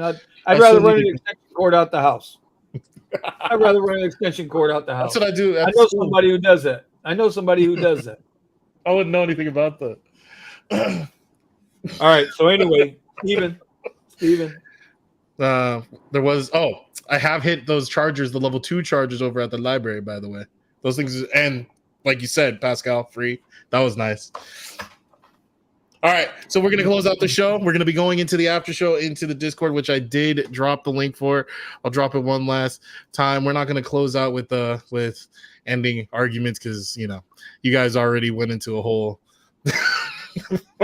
back and forth on not political issues. Yeah, but you know what, and this is what the garage was originally intended to be. First hour we talk about rideshare related content. But everybody knows what's going on with rideshare, bro. We ain't talking about stuff people don't know. And then the second half is just whatever. They argue in the barbershop all the time, bro. Oh, yeah. And it's just the way it is. Oh, my God, bro. At a barbershop, they start politicking and shit, street politicking. Man, I've seen shootouts in some of these barbershops. I don't know what y'all talking about. I mean, Thomas, you know what I'm talking about. Mm-hmm. I doubt Steven's ever spent the day in the hood. He's more like a Beverly Hills brat. Lord, hey, bro, I tell you what, I've been over in Beverly Hills. I tell you what, hey, Steven is just a valley guy, He's just oh my God. I will say this, I don't know what kind of places you lived at, Buddha, but when you got sirens and stuff and gunshots next to your house all the time. Bro, think about it. Hey, bro, look. I was just raised to speak educated. Hey, look, bro. You can have the educational stuff. I got the street knowledge, bro. All right, well, I bet we're gonna get up out of here, bro.